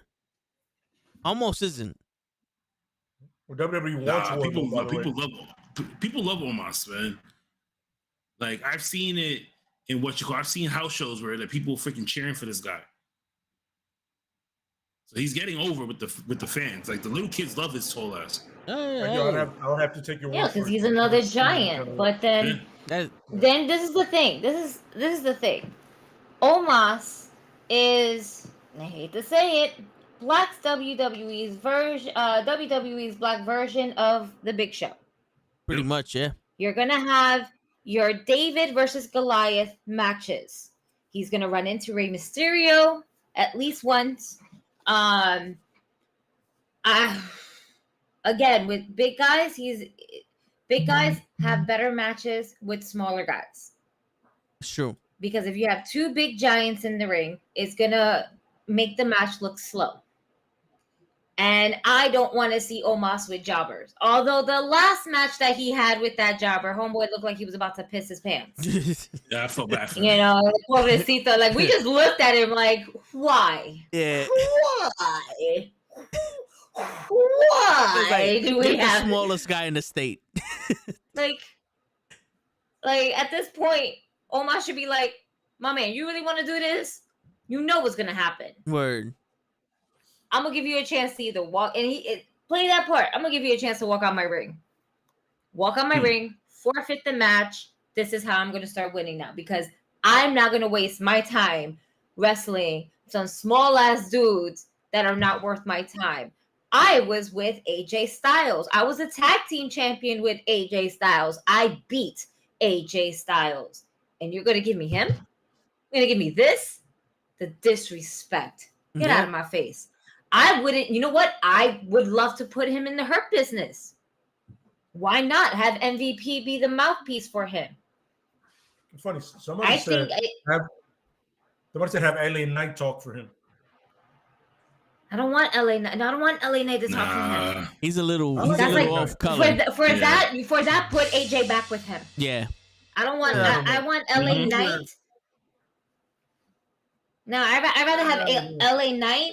I'd rather have LA Knight come onto the main roster and fight Shinsuke Nakamura, and he could hold the IC title. I can see that. You know? Let me talk to you for Walter, a minute. by the way, Walter, he has to show up for Royal Rumble. He has to. At this point, he did his farewell match for NXT UK. He has to show up. They're going to mess up I can see a match between Omos and Walter. Oh my God, I forgot about that. Yo, do you think that Omos is tough enough to fight Walter? Like those he's chops? He's not. No, but they're gonna put. They could put both of them together. I will see in Royal Rumble. You will see Omos face to face with Walter. I guarantee that.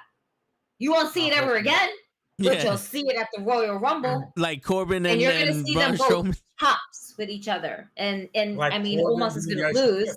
Yeah. There you go. But yeah, I don't. Oh, they're gonna mess up Walter's son. I forgot all about that. Yeah. Damn, so you just broke Lay's heart, Gigi. And I saw it.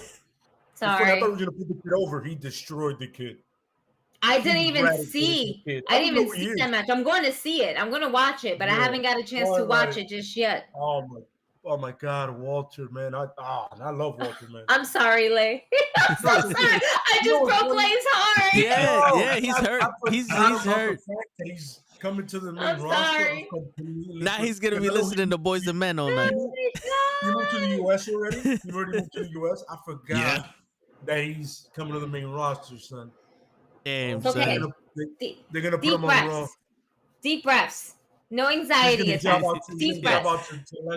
Yo, taking the heat off of Walter and still sticking with the Royal Rumble. I saw a post that's saying that if CM Punk is a mystery entrant in the Royal Rumble, wins it and goes to WrestleMania, like I showed you guys, I personally think he is not on that level right now. What do you guys think of that? The possibility. I don't think it's smart. I wouldn't. Yeah, me either. I wouldn't. Oh shit. Yep. He's getting. First of all, he's looked okay in his matches, not great. His footing is still not where it should be, and it just all the shit he's been talking. I wouldn't do it. Don't do that. Yeah. I'd prefer you put in Jericho or even Thing or the American Dragon. Yeah. They would put him before they do anybody else. Because remember, he left on great terms with them. That's true. Mm-hmm. But they were like, when he left, there was on some like, we're not mad at you. We get it. We couldn't get the deal with Japan. They did.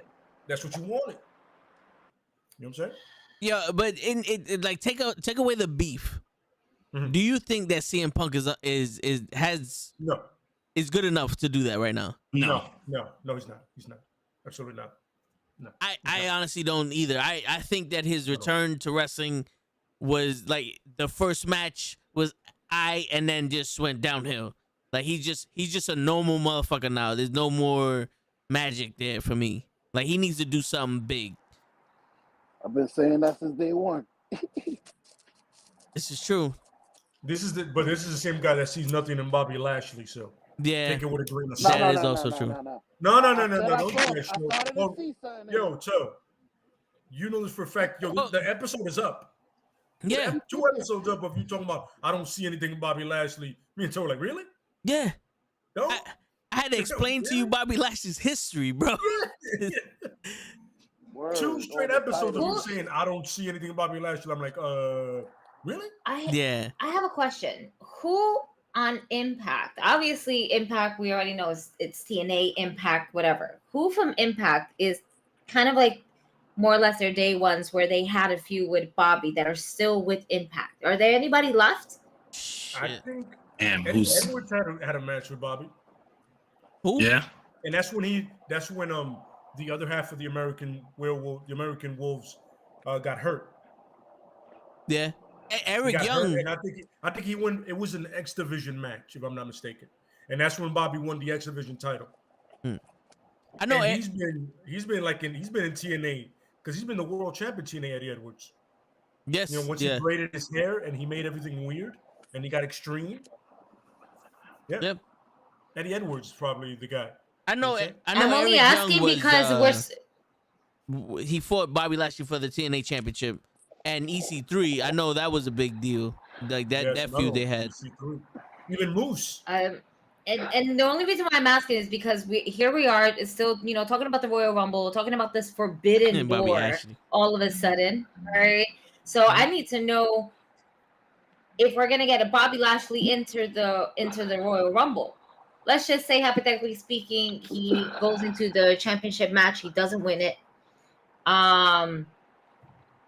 he's gonna want to go step into, the Royal Rumble. We're gonna see that, right?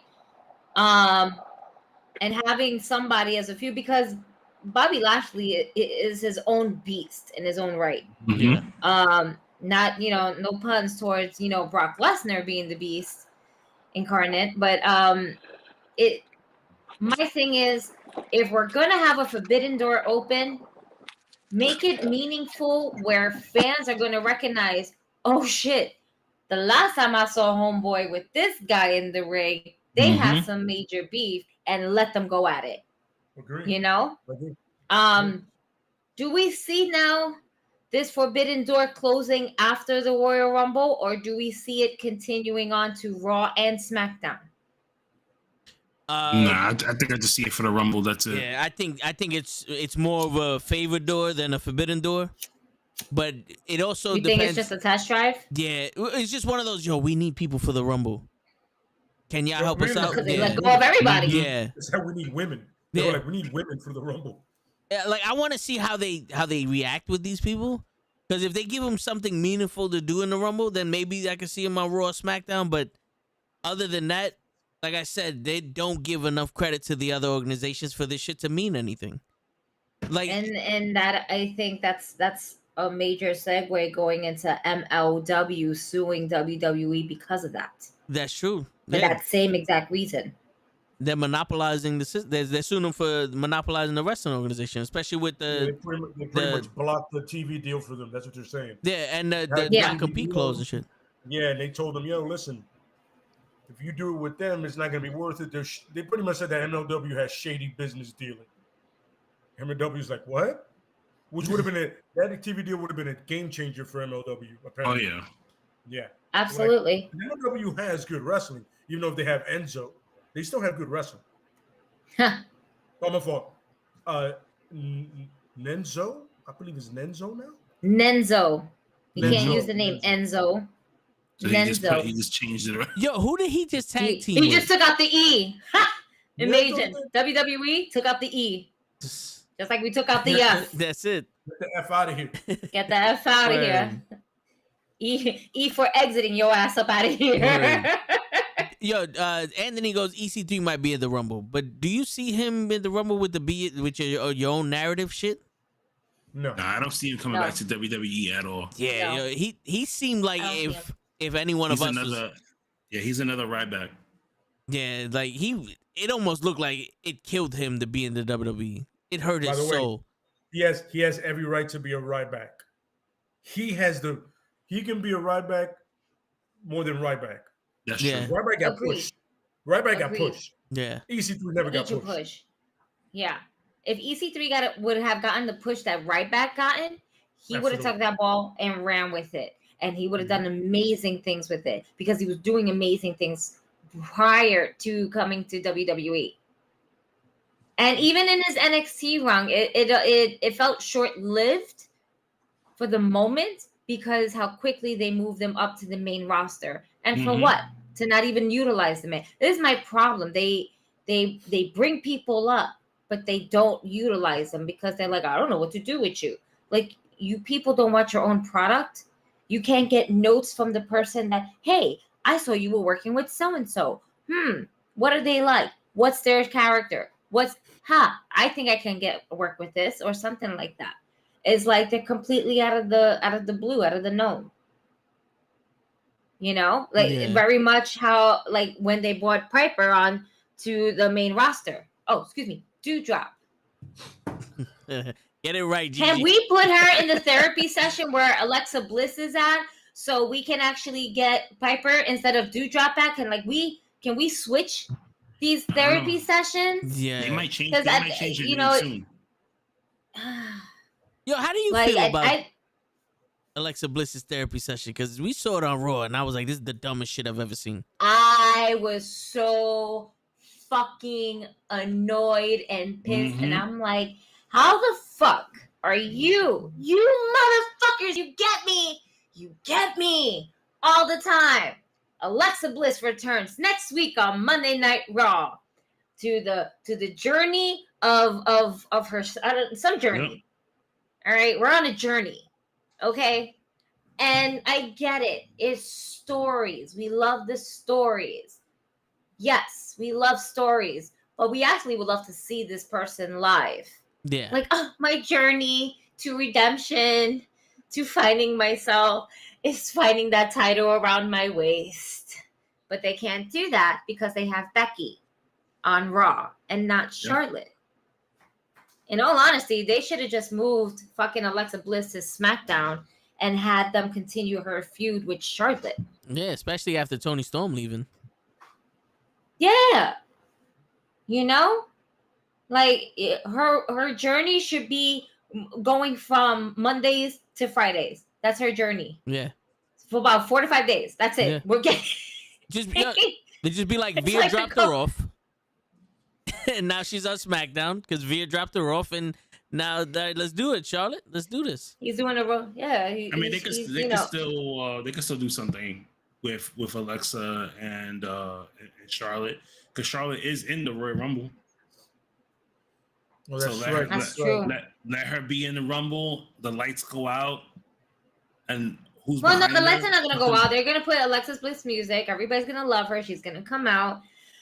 And then you know what's going to happen at the Rumble? Lily might come out. Oh, Jesus Lily Christ. might come out to play. Why? Because we're stupid like that. And we're going to bring the fucking doll back. Just for one night only. Maybe. And she's going to eliminate Charlotte. Lily is going to eliminate she's Charlotte. She's going to eliminate Charlotte. That's it. And it's going to be Lily versus Charlotte at WrestleMania. That's Let me it. tell you something. If they ever make a match like that, I swear on everything I love, I will deactivate everything. I will not watch fucking Monday. I would not. Me and you would never do Monday Night Raw again. All right. My YouTube channel will be strictly of just me sitting there right here like this, complaining about everything, like the old man. They just be in the fucking bus stop and be like, "You fucking kids, I can't stand you bastards." I'm gonna shit on everything WWE, yo. I swear to God. Yo, because that'll be the dumbest shit I've ever seen in my life. Kenny, we saw Vince McMahon wrestle God, bro. He cut a promo on him as God was coming down the ramp, and he stopped him. He stopped God from coming down the ramp. Don't remind me of that bullshit. Oh no! It was me, Austin. It was me all along. I think that was worse than the God thing. Oh man, motherfucker! Oh shit! All is real, and it's you. Oh man! Yo, real quick, I like to point out that I can't see Show, but I saw his sandwich perfectly. Oh. Yes. Yeah, I see the hat. And I see the hat. And some of the beard. Show is in full black. Hey. And then he has a sandwich. And I just see a sandwich floating on the screen. And God said, "Let there be light." Word. Let there be Show. And then Vince McMahon said, "Stop it." Where the fuck do you think you're going? Oh, man. But wait, you're talking, but we don't hear you. Yeah, you muted, bro. He's muted, bro. That's not necessarily a bad thing. This is true. Calm down. Calm down. When he's muted, he makes the best points. Yeah, because we can kind of understand him. Yeah. Oh, he left. You see what y'all guys did? Yeah. That's the chat's fault. It's all good, Pro Wrestling Fiend. We all good. He's talking about Bray Wyatt. I don't think Bray Wyatt's coming back for WWE. Nah. This is my company, and this is me smoking. So I feel you. Yeah. Enzo will never come back to WWE. And No, Big Cass, he burned that bridge. Big Cass isn't thing. He's in TNA. Yeah. He just had that triple threat match for the title. Yep. There might be too much heat between him and Carmella. Still, that might true. be like, no, we won't do that. No, I think he'll be okay because he apologized for that. Like he said, he was at a really bad place in his life, and he knew a lot of the things that he did was hurting a lot of people, and he didn't want the help in the beginning. But now, once he got clean, he's like now he's on some like, I'm trying to prove everybody wrong type of thing of how they pictured me to be. And I mean, so far so good. He hasn't gotten into any trouble. He stays away from drinking and all this, and he handles his depression really well, you know, for the most part. You know, so I don't know. Maybe you could see him back one day in WWE. I don't think it's gonna be right now because he's doing really well on the Indies and on Impact. So he wants redemption. He's looking really good in the ring. So he wants redemption. Have him fight Corey Graves. Like real. Put on the gloves. Put him in the octagon. Let's fight. Nah, I think he'll beat the shit out of Corey Graves. I think so too. But I'm just saying. Like there goes your redemption. Fuck it. Corey's one of the guys that looks tough, but no.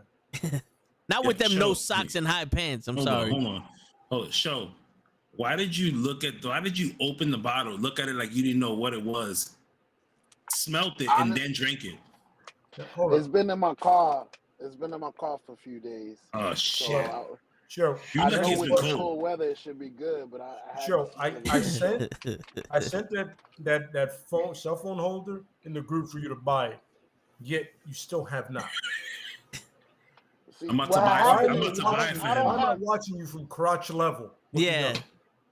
Like the POV shit, vision, like wearing some, like. So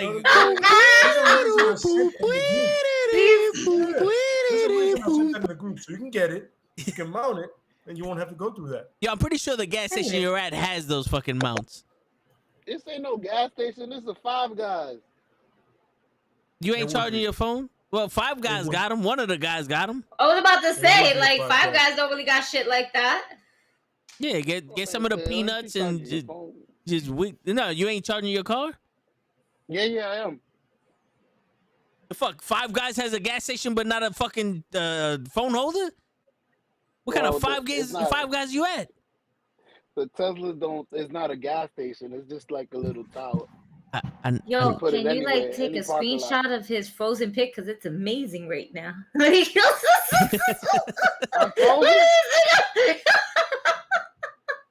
You need to charge your phone. I'm fucking up. Yeah. As usual. Yeah, that's a good point. Mm-hmm. My bad. Hold on, wait. So you charge your car at a Five Guys? Yeah. It's like a mall area. There's a Five Guys. There's an AMC.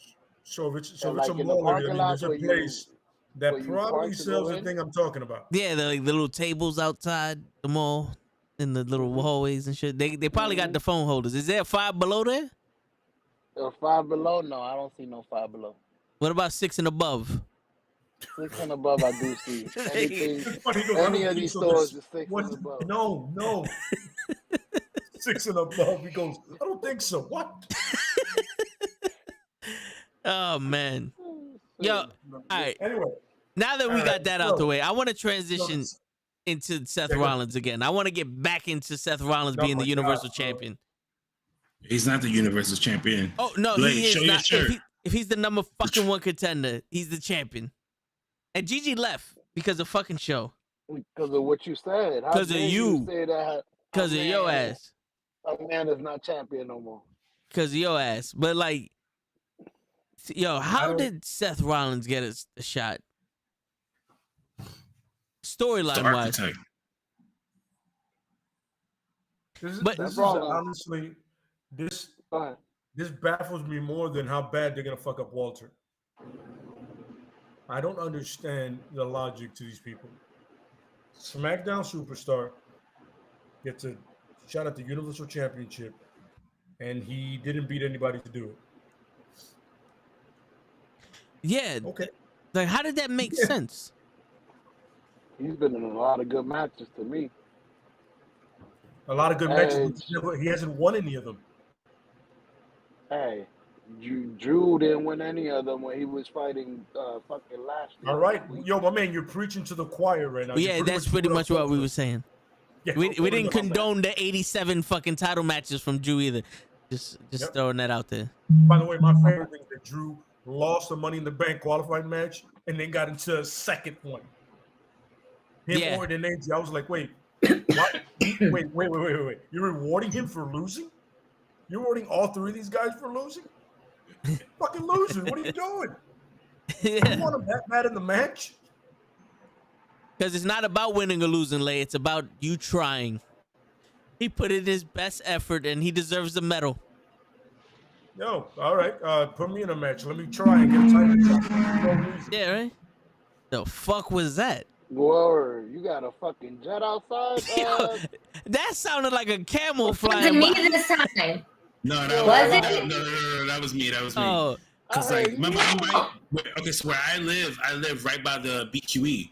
So like around this time, they like want to speed through the fucking highway where I'm at. So you hear everything. Oh, you got some family happening back there. Yeah. About family. It's all about family. Word, Torello just went by. Tortello. Tortello. The Dominican That's the newest person from Fast and Tortello. Furious. Yo, hold up, time out. Tortello. The new member of Diamond Wrestling. Tortello makes tortillas. How do you spell as he's Tortello? driving. Tortello. There you go. He's in Dynamite. Yo, we just Tortello. signed him to Diamond Wrestling, baby. I thought he was a part of Fast 10. Well, he's That's it. he's a part of Diamond Wrestling That's his just so we gimmick. could break into the movies. He's gonna be the drives. Toretto's He drives. third, fourth cousin removed from his roommate's brother. He's a half brother that they didn't know about. Yeah. Fandango's best They friend. never mentioned in any of the movies. Yeah, for real. Ever. Until now. Because it fits. Yeah. Anyway, Yeah, did they ever talk about their mom? Off topic of wrestling. No, did they ever talk about their mom in Fast and Furious about the Toretto mom? Their mom No, right? can't. His mom can't drive, so she's exiled from the family. She's excommunicado. But that means, but listen, but that means she's still alive, right? So that means that she has another son out there, which they have a half brother. That's who's in Fast 10, the one that freaking show just mentioned. Tortello, yeah. Tortello. Yeah, Tortello. That's why his name is Tortello, different. yeah. Tortello. Good call, show. I don't think Dominic Toretto and John Cena were birthed by a woman mother. I think they were genetically made. I think that's the story. Like Julius? Yeah. The twins? Yeah. They were genetically made. So Danny DeVito could be his twin brother, and he just got all the shit. I can see that. Yeah. I can see that too. Works. Yeah. Joe Pesci and all them.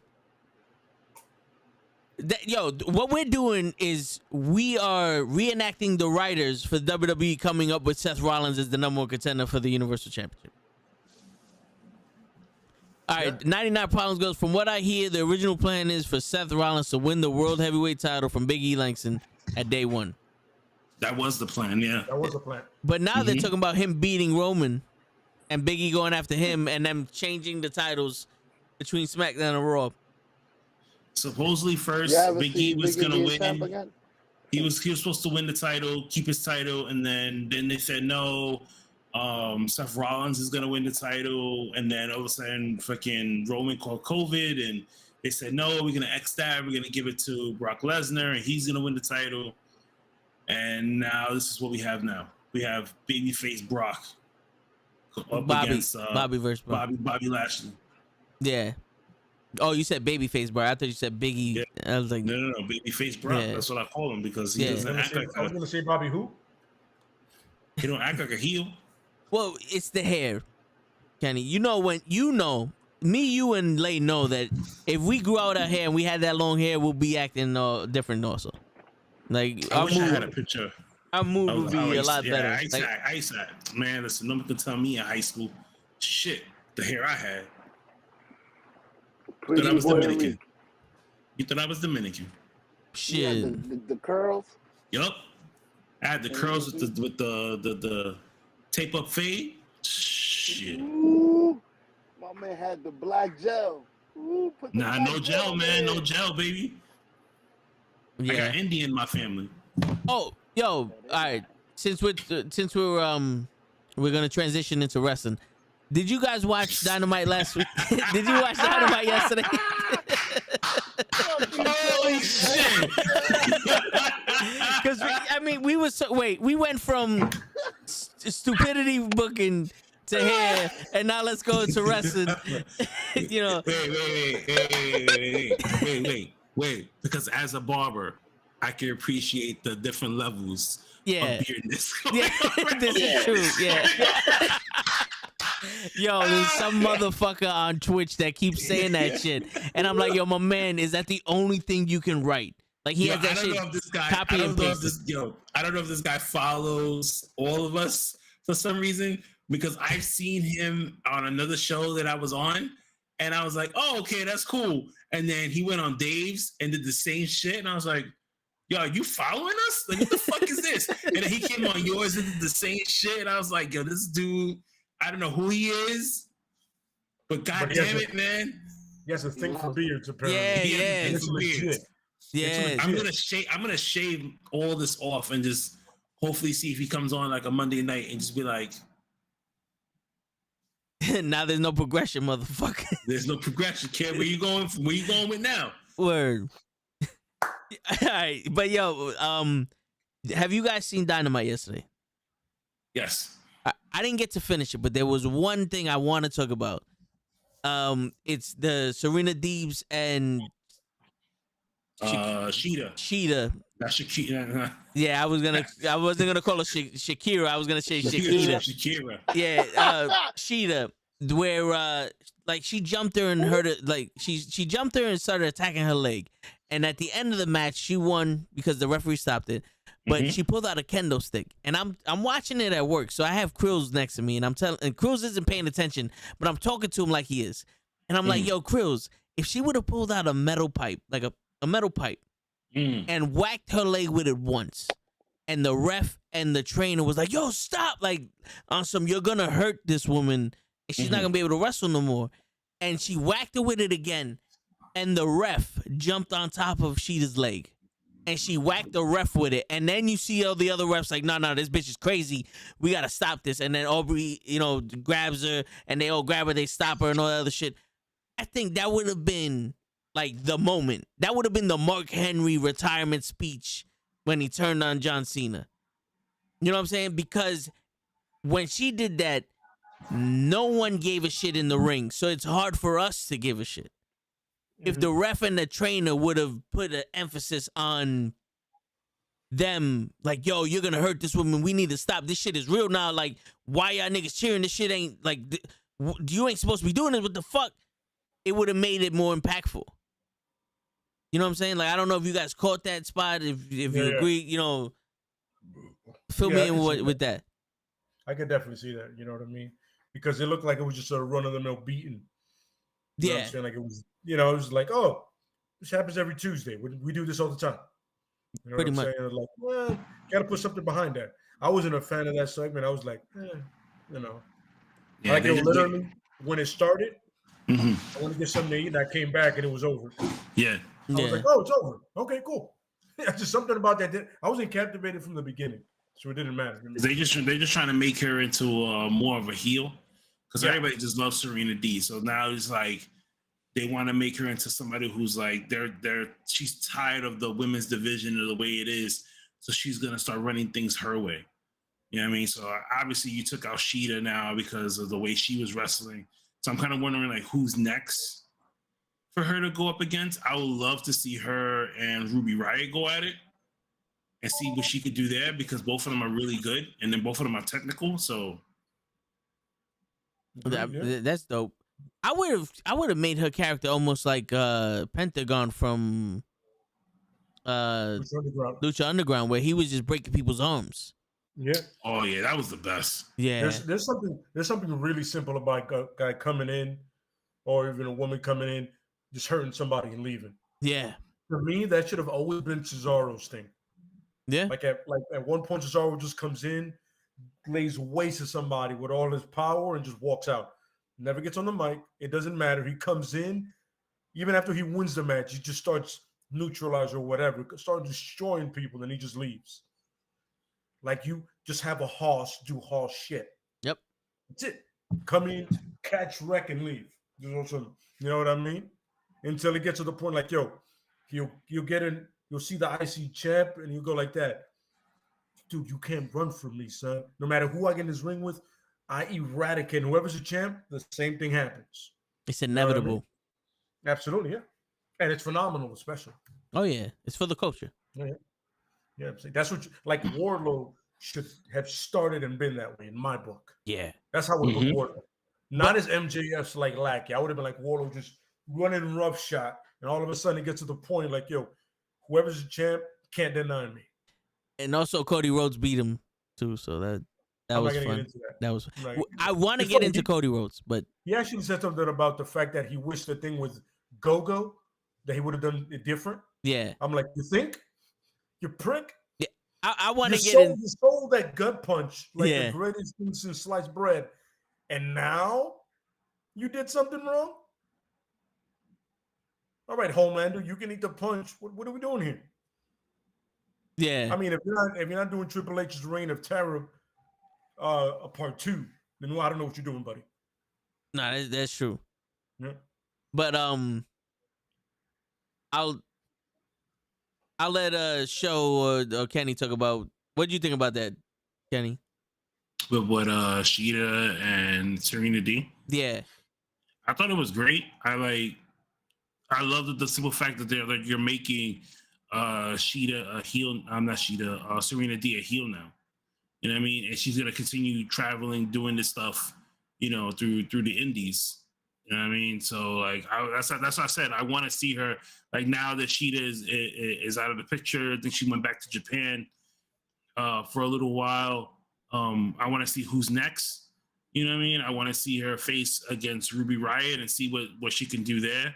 You know what I mean? Just because both of them are really technical wrestlers, and I think she'll, you know, continue on with this heel run. And I thought it was smart to use the kendo stick because Shida always comes out with a kendo stick anyway. So it's like, why not use her own weapon against her? I hear you, but that kendo stick ain't made for killing body parts. Have you ever gotten hit with a kendo stick? No, but I'm pretty sure if you smack me in the leg with a kendo stick, it's not gonna tear my ACL, MCL, BCL, MCD, BCB.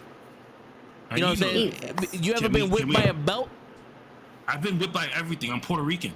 Yeah, so yeah, have you ever broke your fucking arm by an extension cord? What was going on? Washington, what's going on? We're talking about the segment between Shida and Deebs yesterday on Dynamite. Where I've gotten bruises. Yeah, but like in all actuality, I can see Shida still walking out of the ring after getting smacked with the kendo stick in the knee. But it's entertainment, man. That's why I'm saying if she would have came up with a metal pipe and hit her, it would have led to Shida being injured and off TV for a while. But the thing was, you want to get that build, so that's why they're using the kendo. You want to just go straight fucking Peacemaker and fucking go blood and guts and shit. Here's the thing, Kenny. They fought 4 times already. All right. It's time for Shida to get off TV, and when she makes her return, she's the hero. But that's what she did now. She's out of here. She's gone. She went back to Japan. Yeah, from a kendo stick. If she would have had a metal pipe. No, but she went from a complete beatdown. See, look what you did, Kenny. Look what you did. We're losing them. Losing people one by one? Because they don't believe in your theories, Kenny. They don't believe in your theories. Listen, I'll be the last one standing, still sitting here on my soapbox. Okay. I thought it was a good ending to their feud for now. The Shida was gonna leave regardless if she would have got beaten with this kendo stick or not, because she was going back to Japan. Mm-hmm. But that's what I'm saying. The steel pipe. Washington, yes, I've been hit with mad shit. What do you think about that? You want to break a leg. I'm completely lost right now because of all the fucking internet connection I've been having and trying to figure out what the fuck is going on. Yeah. I figured it out. I'm back. Everybody's like, we're running smoothly on my end because next thing you know, everybody, I was like, oh, they're lagging. Not all 3 of them are lagging. That means I'm lagging. Son of a bitch. And Gigi kept going in and out. And she heard beatings. Then a lead pipe. She's like, well, Shida and Serena D. D. That was good. That was a good match. Yo, I love Serena D. Absolutely love it.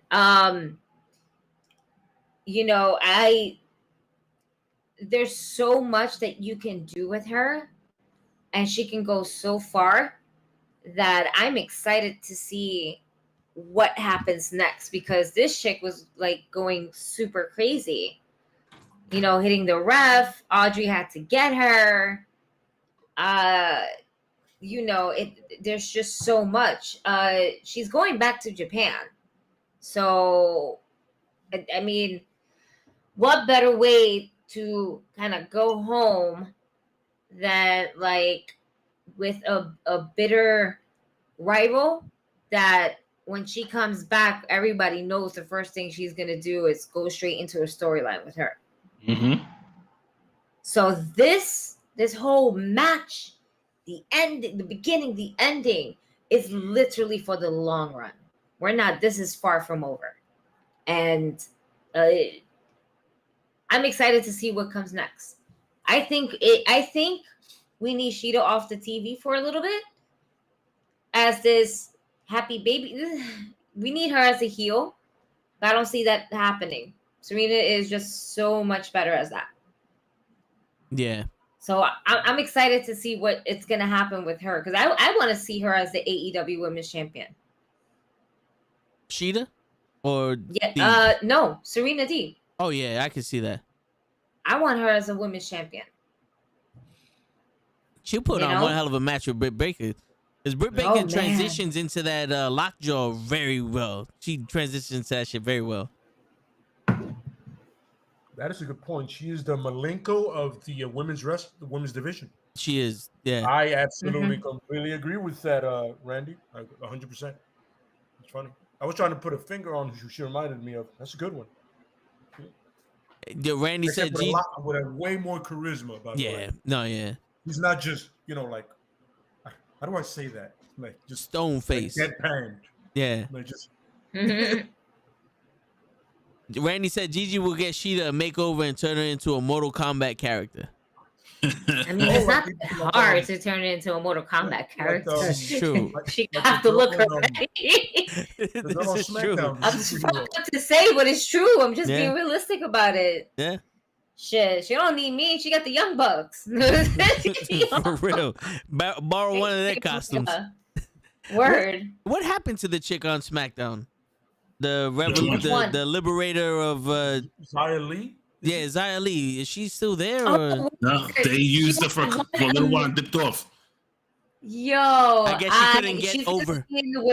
She's going to be in the Women's Royal Rumble for sure. They have to put her in there, just because it's still kind of fresh. And then they might have to do her whole entrance. She might come as number one just for her entrance. Yeah, right. On some real ass shit.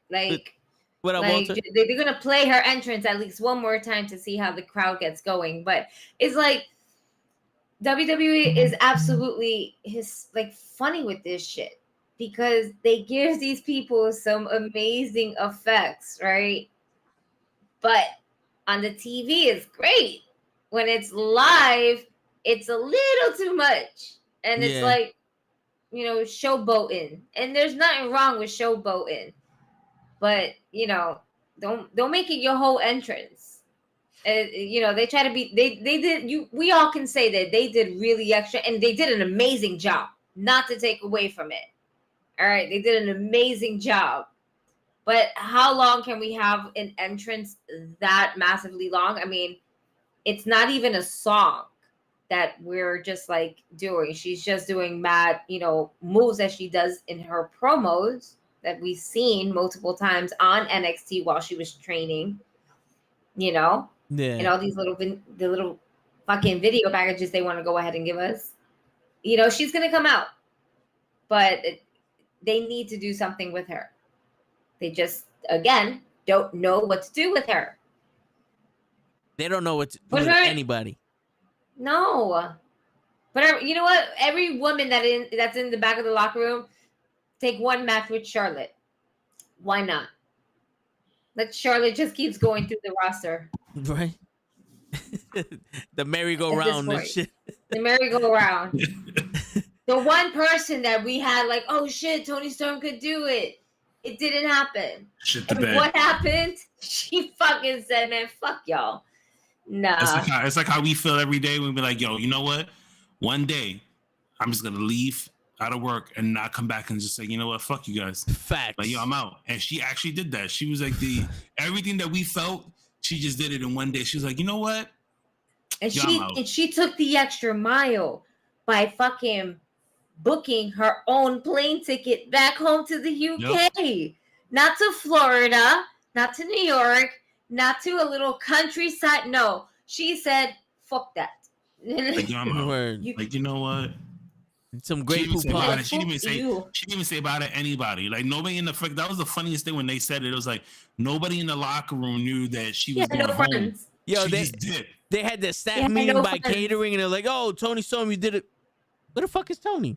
Yeah, where did she go? She's out. I don't know. And then you could tell like nobody gave a shit. It was only the fans because not one person from WWE said, hey man, like, we're gonna miss Tony. No pictures up on Twitter of them together. Everybody just went back to work the next day like it was nothing. Like, well, like somebody covered a shift. Word. Fuck that bitch anyway. Yo, Ricky wants to know, Gigi, what do you think about Ruby Soho eventually joining House of Black? Oh man, that would be cool, but I actually see Julie Hart joining the House of Black. She saved his ass in, like, not to say save it. She prevented any more harming. Like, she was like, no, stop. She's still wearing a fucking eye patch. Sis, you had grown ass men get this shit done more than once to their face. Not one of them was sporting a fucking eye patch. Let go of the eye patch. You know what's gonna happen? It's the female version of her turning into Malachi Black. Because there's going to be a day where they're going to use her, and then she's going to have this weird-ass fucking small-ass paint or the eyeball or the fucking contact first. And then she's going to end up turning on the Varsity Blues. Right? Varsity team? Varsity Blues? Varsity Blues, right? Varsity Blondes. Varsity Blondes. Varsity Blondes. I like the Varsity Blues better. I like the Varsity Blues better. I'm not going to lie. It's catchy. Oh, man. There you go. Blondes. Yeah, blonde head nigga with the fucking mullet. My man, let go of the mullet. I love you. Yeah. I love you. But let go of the mullet. Oh, my God. For me, it's nice and trailer park classic. Yeah. That's the Tiger King all over again. Business in the front, party in the back. Oh, yeah. Needs to stop. It needs to stop. Yeah. It's funny. I think Ruby Soho is too obvious of a choice for the House of Black. Way too obvious. It has to be somebody completely different. You know the girl with all the tattoos joined the other guys with all the tattoos. Didn't see that coming. Yeah. You know who I would like to see? That's why the best part is to have Julia Hart, because she's the least to be expected. I agree. There's three people I can think of. One is legit Layla in House of Black, because she got that. She's getting the attitude now. It just a far out there reach. Red Velvet. That's somebody you would seriously that would be out of left field. Like, what the fuck? And she could change her character, because that spinning, the spin it up shit. But stir it up. She's stirring shit up. Yeah, like she could really stir shit up with the House of Black. But Serena Deeb fits in with these niggas. Just pure wrestling with them. I can see her fitting in the House of Black, almost like the straight edge society type shit. And she wants to kind of work on something more or less along the lines with Punk, like that. Again, she's mentioned it, like she wants to work with Punk again. Very much how she did when they were in WWE. Yeah, well, Punk is not far away from being a heel anyway. I figured mid this year he's a heel. Yeah. You know what it is? These people are going to be heels and faces in certain cities, no matter what. Because when they come in here, we're going to fucking cheer for them. Mm-hmm. We end up always cheering for the bad guys, boo the good guys. Cody Rhodes is going to get an uproar, upset, boo, fuck you, go fuck yourself. Yeah. Yeah, because we're already like mentally up here, in New York. This is where we're at. And like, all right, Cody Rhodes, you're cool. We see this. Can't win the AEW championship, but you'll win thousands of TNT championships because that's where you're at. Until he gets the tag team titles. Yeah, him and his brother. But should be Stardust again. Yo, you guys want to transition to Cody Rhodes? I want to talk about him real quick. Show. You probably don't even watch it, but how do you feel about Cody Rhodes right now? You're muted, by the way, just so you know. All right.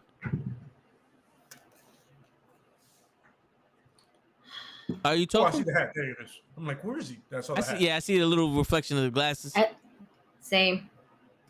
Yo, we're gonna get you some headphones. Yeah. But I don't know if I want to do that because that might be too much distraction for me. Like, why you have your phone in your hand driving?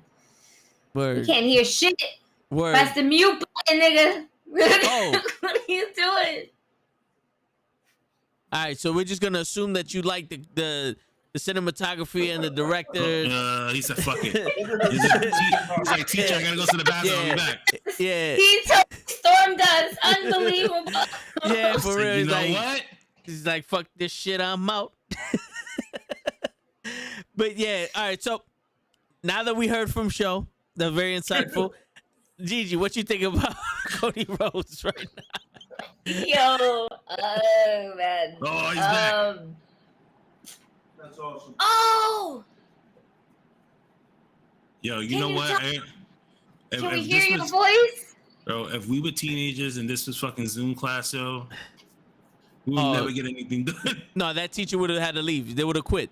If she would have never got a word in.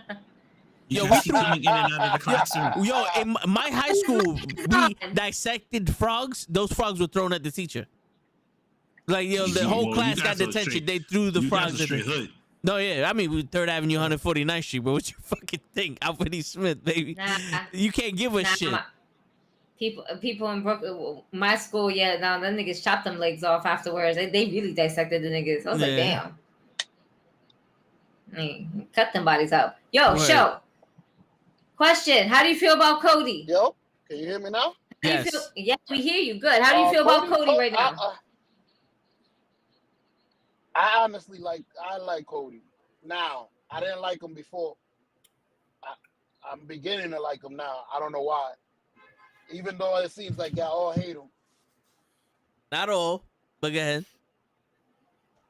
Like, what is it about Cody that you guys don't like? Aside from the fact that he fucked up Gogo or whatever his name was. Well, he didn't want to lay down for Gogo. Did he fuck him or did he lay down?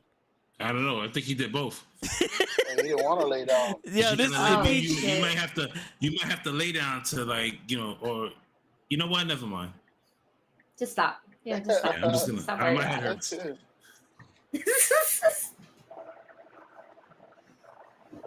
That's true. I personally like Walter. him. You know what's sad about this situation at this point? I understand him. Cody? I'm getting where Show is coming from at this point. Oh, yeah. That is horrible. Yeah, he's dissecting you. Yeah, I'm getting it now. He's incepting you, Show. Lay, do you have your thing that only you know the weight and the style of? You might have to spin the dreidel.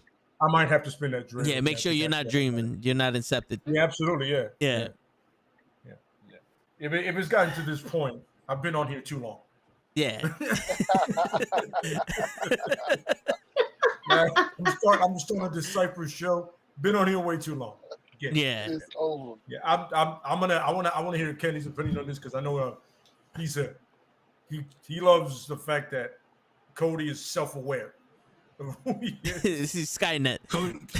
Cody Rhodes wants to be the hero to everyone, but deep down inside, he knows he's a heel. Like, he does shit just to piss people off. Like, he's the only person in AEW that comes through the middle of the fucking ramp, son. Like, why do you have the only entrance like that? No one else. Kenny doesn't have it. That's so true. The Bucks don't have it. Hangman doesn't have it. CM You don't see Punk Hangman doesn't coming even have it. down. Nah, you don't Like, see fucking Adam coming down with the horse. Nah, you know man. what I'm saying? He's Like, cowboy shit and can't even do cowboy shit. And it's every fucking like time he wrestles. yep. It's not like there's one time that it doesn't have like no. That every time he wrestles, he has this dramatic ass entrance. The only other person that gets a dramatic entrance is Malachi Black. But you don't even see him because most of the time the lights are out. He's one spot sitting, other spot in the ring. Yeah. Yep. Next spot sitting in the middle of the ring. And now we take off our headpiece. Yep. Cody got the family coming out, kissing him goodnight and shit. He not only does he have the family, but he has the whole team in the back and their 20 cousins. Yeah. Like that's a fucking you talk about Roman coming out and having that long, slow entrance. Like Cody comes out, we gotta all the students gotta come out and shake his hand. Everybody. Give him hugs and shit. Enough. We the get dog it. Got scared, you know, like you can't do that no more. Because remember he used to come up with the dog. Yep. Right? Oh my god, like he's fucking British bulldogging some but shit. Then the dog got scared of the pyro and started freaking out, caught anxiety, so they couldn't even use the dog anymore. But Cody Rhodes is just fucking everybody over. He fucked up Anthony Ogogo. He fucked up the goddamn dog. His wife is a fucking headache. You know what I mean? He got Arn Anderson pulling out fucking guns and shooting people with their brains splattered all over the goddamn street. Hey. Let's leave Arn out of this, all right? Because that's his brother, you know. Listen, his brother has to go out and fight his battles for him still. You know what I mean? He got like still get his ass beat in the meantime. You know what I'm saying? Like, what else Dressed is like happen? Homelander. You know, what else is gonna happen? He is Homelander. Yes. Yeah. He is. And you know something? I kind of dig it. I don't like the fact that he didn't go over, like he didn't let go over. Because in all actuality, if a go won, that would have led to a bigger feud. Because I don't know how this shit became England versus America. He made it should have been boxing versus wrestling, but he made England versus America turn into I have a black daughter. Yep. Like what? He's a boxer. The same with black daughter? with a gut punch. Yeah, the same one for Suicide Yeah, Squad. they all get the same one. There's only one black daughter in America, and they all get to travel around. She got the only job. Yeah, that's what she does. Joe, but and then the black girl. Yeah, that was stupid. But I get what he's doing. Like he's literally like, I'll fucking laser beam everybody on this fucking plane. You know what I'm saying? But he's showing the golden shovel. Like he thinks he's making fun of Triple H, but he's really making fun of the fans. Like y'all want to say I'm burying motherfuckers? Well, here goes the shovel, bitches. You're still gonna like the same shit. Yeah, he's the only face I know that wants people to boo him, and that's the evolution of wrestling. There's no longer heels versus faces. Nope. It's who do you like better? This motherfucker. Root for him then. You know what I'm saying? Don't give me the heel versus face. Give me the wrestler versus wrestler and tell me the story of the match. That's it. Yeah, Austin and Bret Hart abolished the heel and face shit at WrestleMania 13.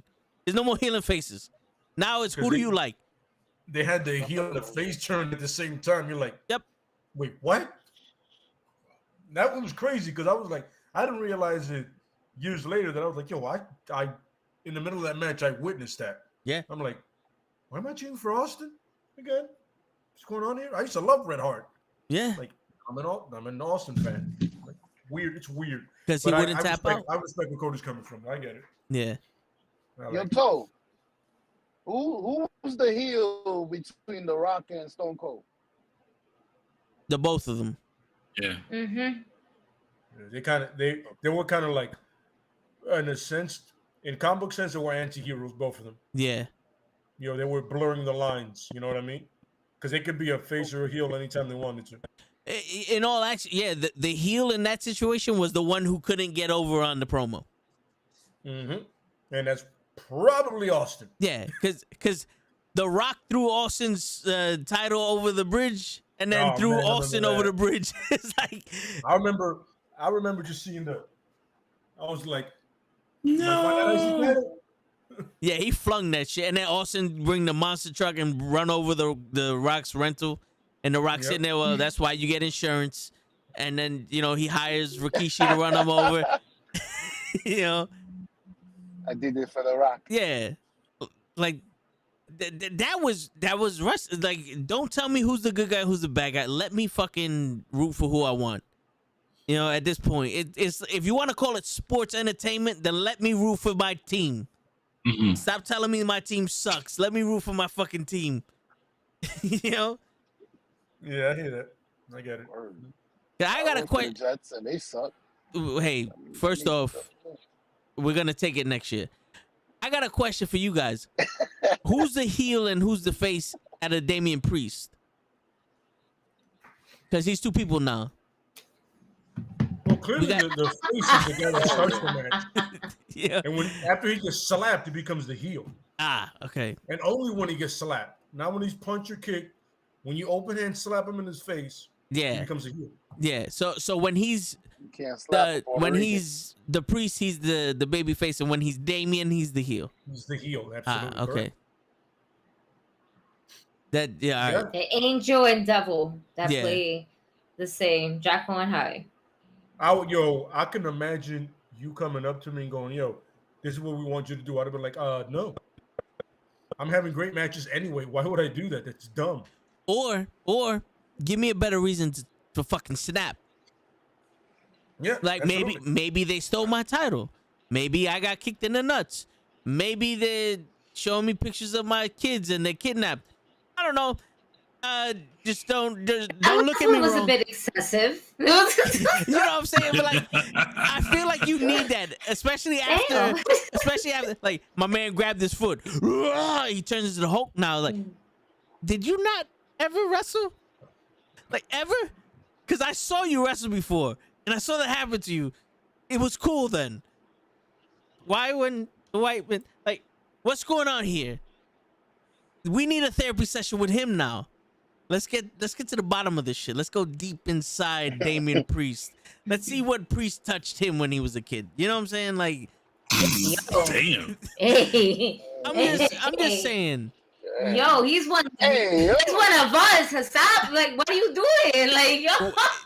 Let them treat him like one of us, then, please. He was Spanish for those 2 weeks he was with Bad Bunny. Listen, us Latinos can be very spiritual, all right? And you never know if these santas that be following us and shit like that came within them. Therefore, it's showing him his psychoness versus his priestiness, and then we don't need to get priestiness into that in the touching way.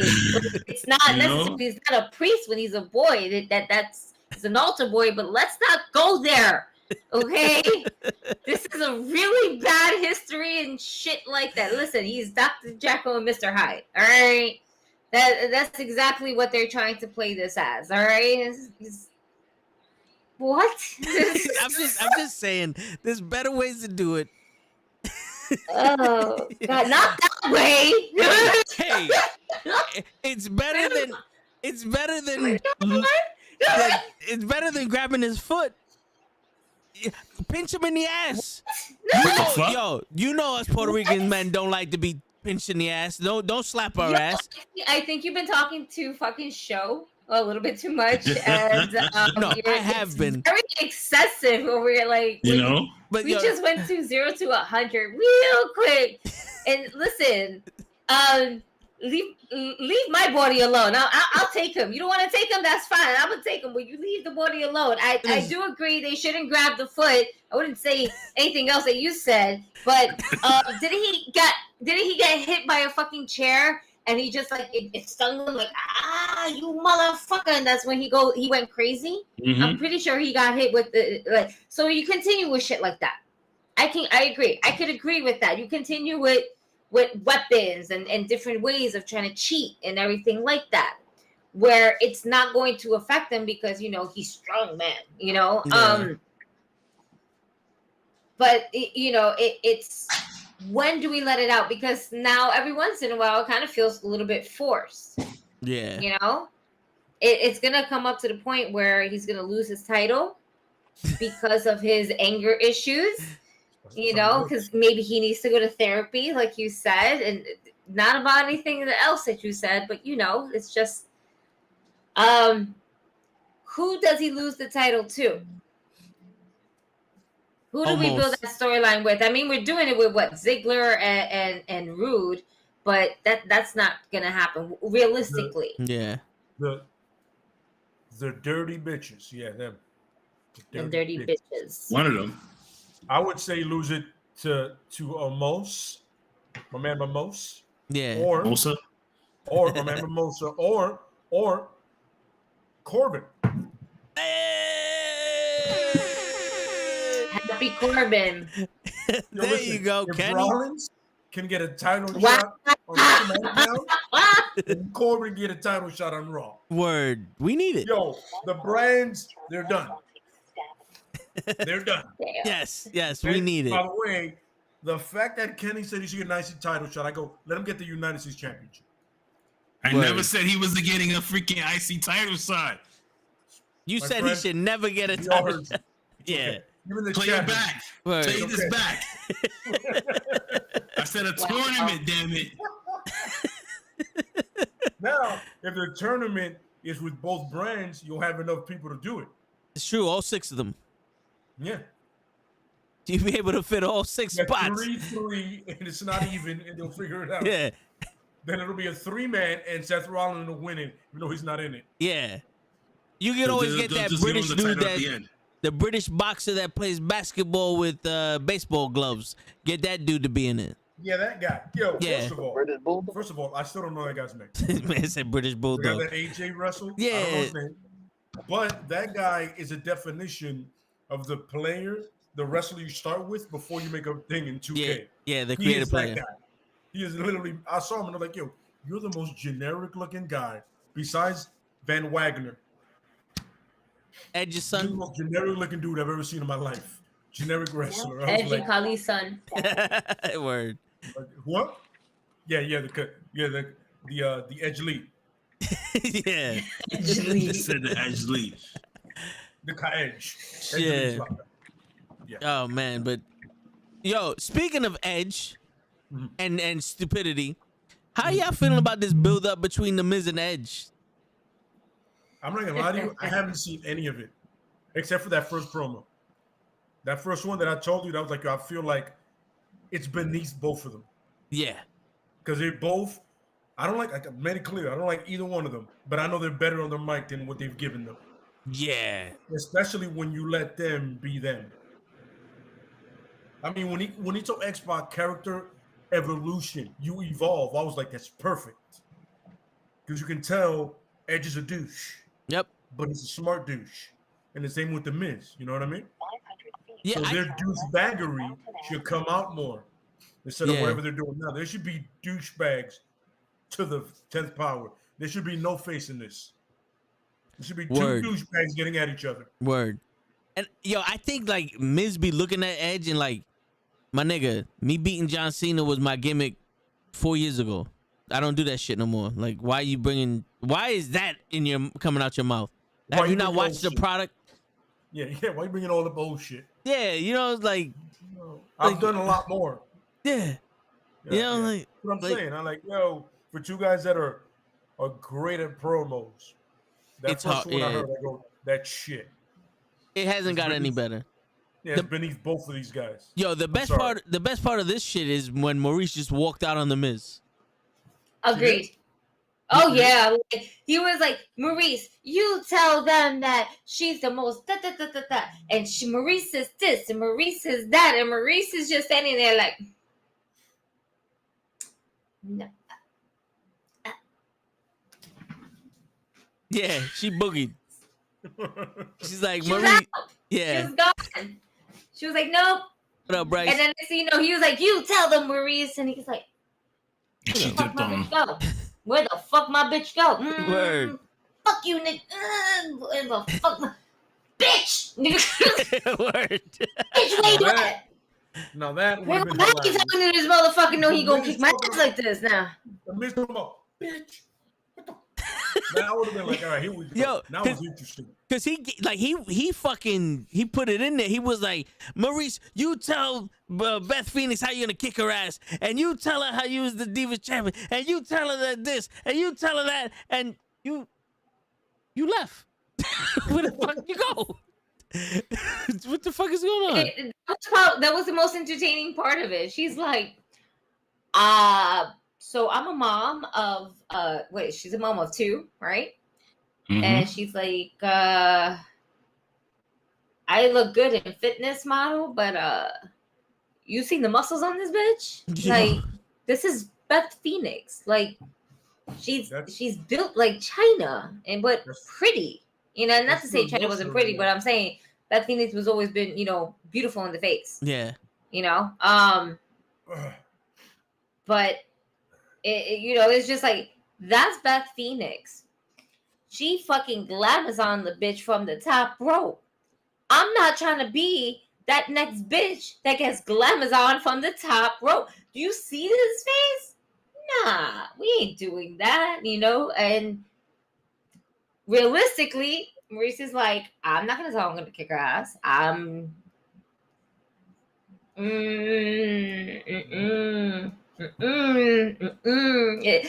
Miz is literally the woman in the relationship where her bitch is like, the bitch is talking mad shit, like, my man gonna fuck you up, you ain't shit, and her man look like fucking Kevin Hart.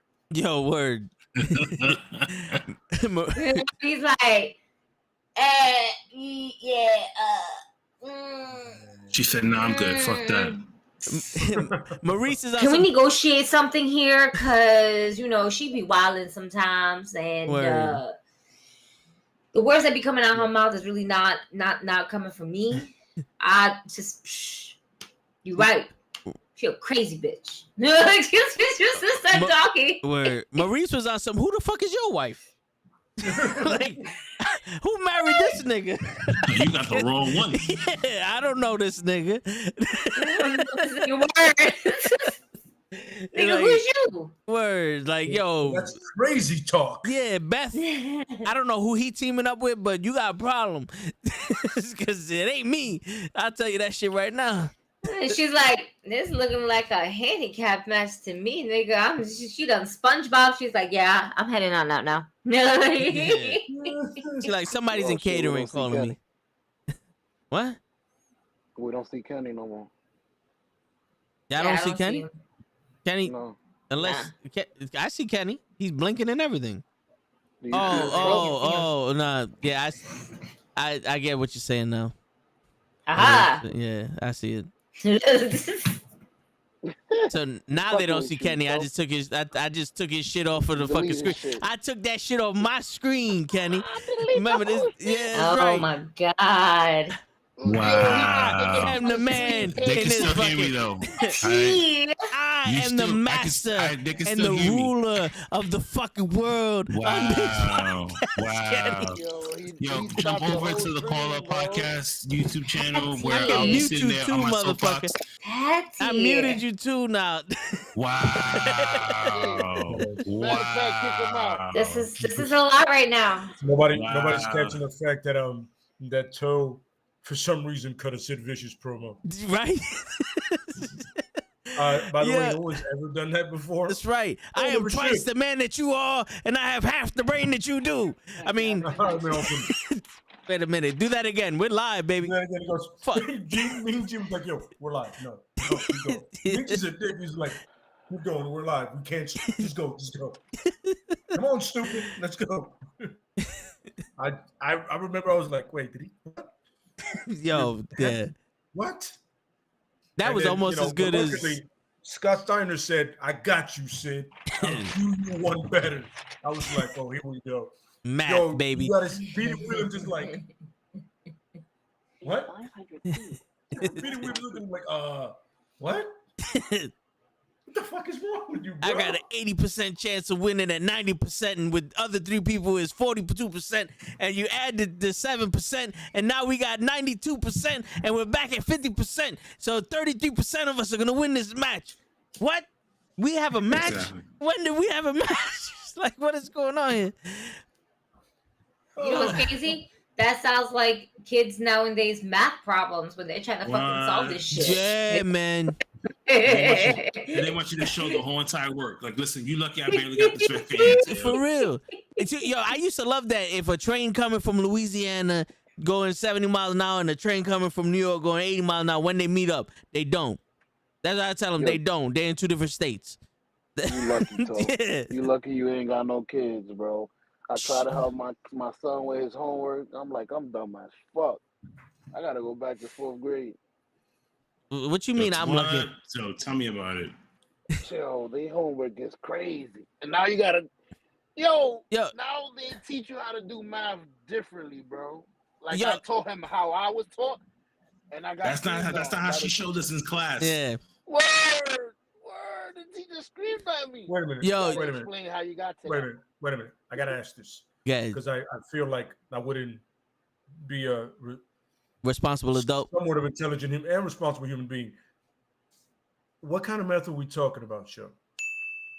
Bro, simple stuff. 6 times 5 is Okay. 30. So how But is they that done want you to different than it was before? They want you to explain with their fucking solution. Oh, you take the 5, divide it by 7, take the 6, chop it in 2. So with our simple Whoa. equation, Pump the brakes. You just said 6 times 5.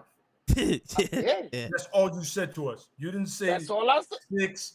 You know, then you have the second power. PEMDAS. Or, you know, Nah, that's you what I didn't make said. it- I said to my son. He You said, did what's not 6 just times say 5? that. You said 6 times 5. I said 30. And I was wrong. He said, how you got to that? I did the math. It's a Like, calculator. I don't know. Yo, you know what you do, Show? This is how you show the work. You put your hand, you draw your hand, and make sure they don't know it's a turkey. You draw your hand and you put 5, 10, 15, 20, 25, 30. That's how I fucking got to it, cocksucker. Yo, But you know, I would tell my kids all the time, when they ask you a question, it's too personal. That's too personal for me to discuss. On some dangerous mind shit. Yeah, you Yo, want your you kids to get in trouble. Yeah. I'm gonna use that shit. Word, that's too personal Let for Let me me to just use discuss. that shit. Because if I use that shit, tell my kid, you just tell them it's too personal. It's too personal. I can't That's it. I feel My attacked kids will right snitch now. me I out. feel like Yeah. attacked. My dad said it's too personal. It is. It is. You know how fast I get a phone call from the school? you telling them to say this? Yo, Yep. I'm still waiting for my first phone call from the school. Like, do you know what your daughter said? Like, oh shit, I knew Yo, this day was no. I'm telling you right now, drive I my son- apologize for To any me. of your kids saying fuck John Cena at school. I'm just saying. Yo, I drop my son off in school, right, on Monday, and I got home because we don't live too far from the school. I got home and literally I got a text message from the teacher talking about, Nicholas said that he threw up yesterday, and I was like, yeah, he had a little stomach bug, but he's all right. Yeah, he said he had to go to the bathroom right now, so I think he went to go throw up again. I was like, no. I said he just did that because he wants to get out of school. She was like, oh, okay. She was like, because when he came back, he said, my dad said to make sure that I tell you that I have to go to the bathroom and not raise my hand. I just told him, I was like, yo, if you think you gotta go to the bathroom, just get up and go. Right? What you mean? Yeah, you know it's crazy. The nurses at my school was gangster. I was like, yo, my stomach hurt. They go take a shit. I was like, what? Like, yeah, go take a shit. You feel better. I was like, bitch, I ain't backed up. Like, what the fuck? The fuck wrong? I don't got Bitch, I want to go home. Yeah, like, fuck wrong with you? Let me I go didn't come home. here- I didn't come here for that shit. Fucking cocksucker. I feel like I got a 24-hour bug going on. I live in the Bronx. We got mad bugs. I gotta get out of here. Oh man. So Shit. back to the wrestling. My Yeah. bad. Nah, it's so good, shit. Like, Yeah, this get is the people only in the way chat. you've been participating in this show. word lately. Yeah. We All right. appreciate you, show. Word. No? I'm trying my best. It's hard focusing and driving. Well, this car drives itself. So fuck that. Well, I mean, if you would have got that thing that Lake sent you, you would have been half the battle already. Yo, Lee, do me a favor. Can you send it to me again? No, it's in the group. Sure I got lost. In the group. I look down for you and you slap me in the face. No. Nah, I didn't get to buy it. I put it, So I put it up there and I tagged you specifically. Yeah. I gotta go look again. Good luck. Because that group is wild. I know. Yeah, I mean, you're probably like 100 deep from here right now. Yeah. If you can look at specific pictures, possibly. You know what I'm saying? I think you can, but yeah. It's not hard, Joe. Just you need a phone clip for a car.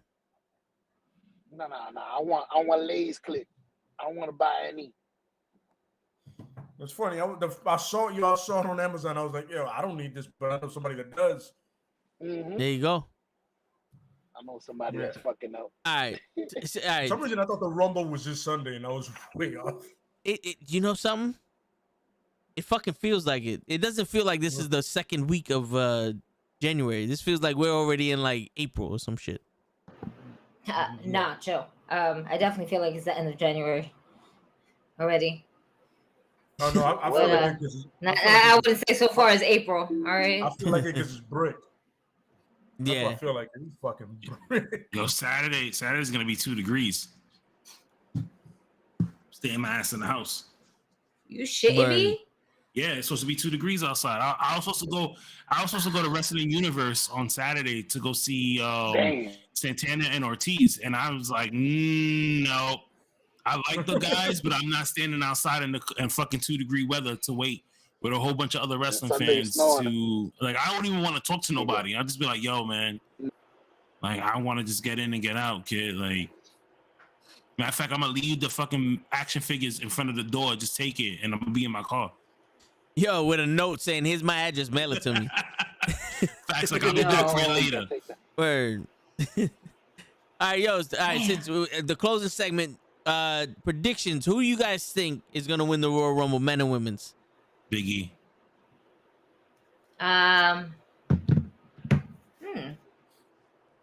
Yeah, Big E, and oh man, I don't want Bianca to win again. Nah, Liv Morgan. You think? Yep. Again? Liv Morgan never won a Royal Rumble. No. No. That would have been a rematch. Seth Rollins again with Seth the Rollins, and shut your mouth, and Nikki. No, but Seth Rollins already has a Universal title match. Yeah, I know. It doesn't matter. It's Yeah, WWE. He can. We've seen it before. He can be in the match. That's true. He loses when he gets a new one. No, but I'm hoping Big E as well. That's what I'm hoping for. And then for the women, I would want Nikki to win it. To be honest with you, she's a villain now. It's true, yeah. Why not? She's a villain now. Why not? She'll come out in all black with the same suit, but just in black colors, like black and white, like Venom. Word. Yeah, exactly. Black and white like Venom. Yeah, and the mask will be like all over her face this time. Yeah. What? Bryce said he's picking Matt Riddle and Alexa Bliss. Matt Riddle. Wow. Wow. Not Riddle. Are they gonna Not Riddle? All right, Gigi. That's how you feel, just destroying the man's pick right away. Right? You know? It's Sorry. like, fuck your pick. Goddamn Matt Riddle. Fuck your shit. Good pick. Good Listen, pick. before you leave, make sure you like, comment, and subscribe, and hit the notification bell to keep hearing more of her voice every single Thursday. Word. And everybody else in every other fucking stream. Fucking. Yeah, right? Damn, so real quick. Sorry, my fault. Yo, Goodbye. Gigi, wait. She reminds me of the smart kid in class. Like when you think you said the right answer, be like, "Hey, what's 2 + 2?" But I know this one. Yo, it's 5. Fucking dumbass. Fucking dickhead. I told you that was correct. Look at you smiling, thinking you know the goddamn answer. Idiot. It was that I unfortunately was that individual. Damn. Sorry. So fast, she goes, not him. Sorry. My Here we go plan again. is done. It's done. My apologies. I'm so sorry, Bryce. Bryce Pitts. 01. Bryce's Pitts. Oh my. My apologies. I'm sorry. I'm an asshole. Yo, it's a Bronx thing. You know what's funny? Cheers. Gigi called me an asshole because I laughed at one of her posts. Because I just found it out of nowhere. It's like, I don't support rape. And I just started laughing. I'm like, wait, what?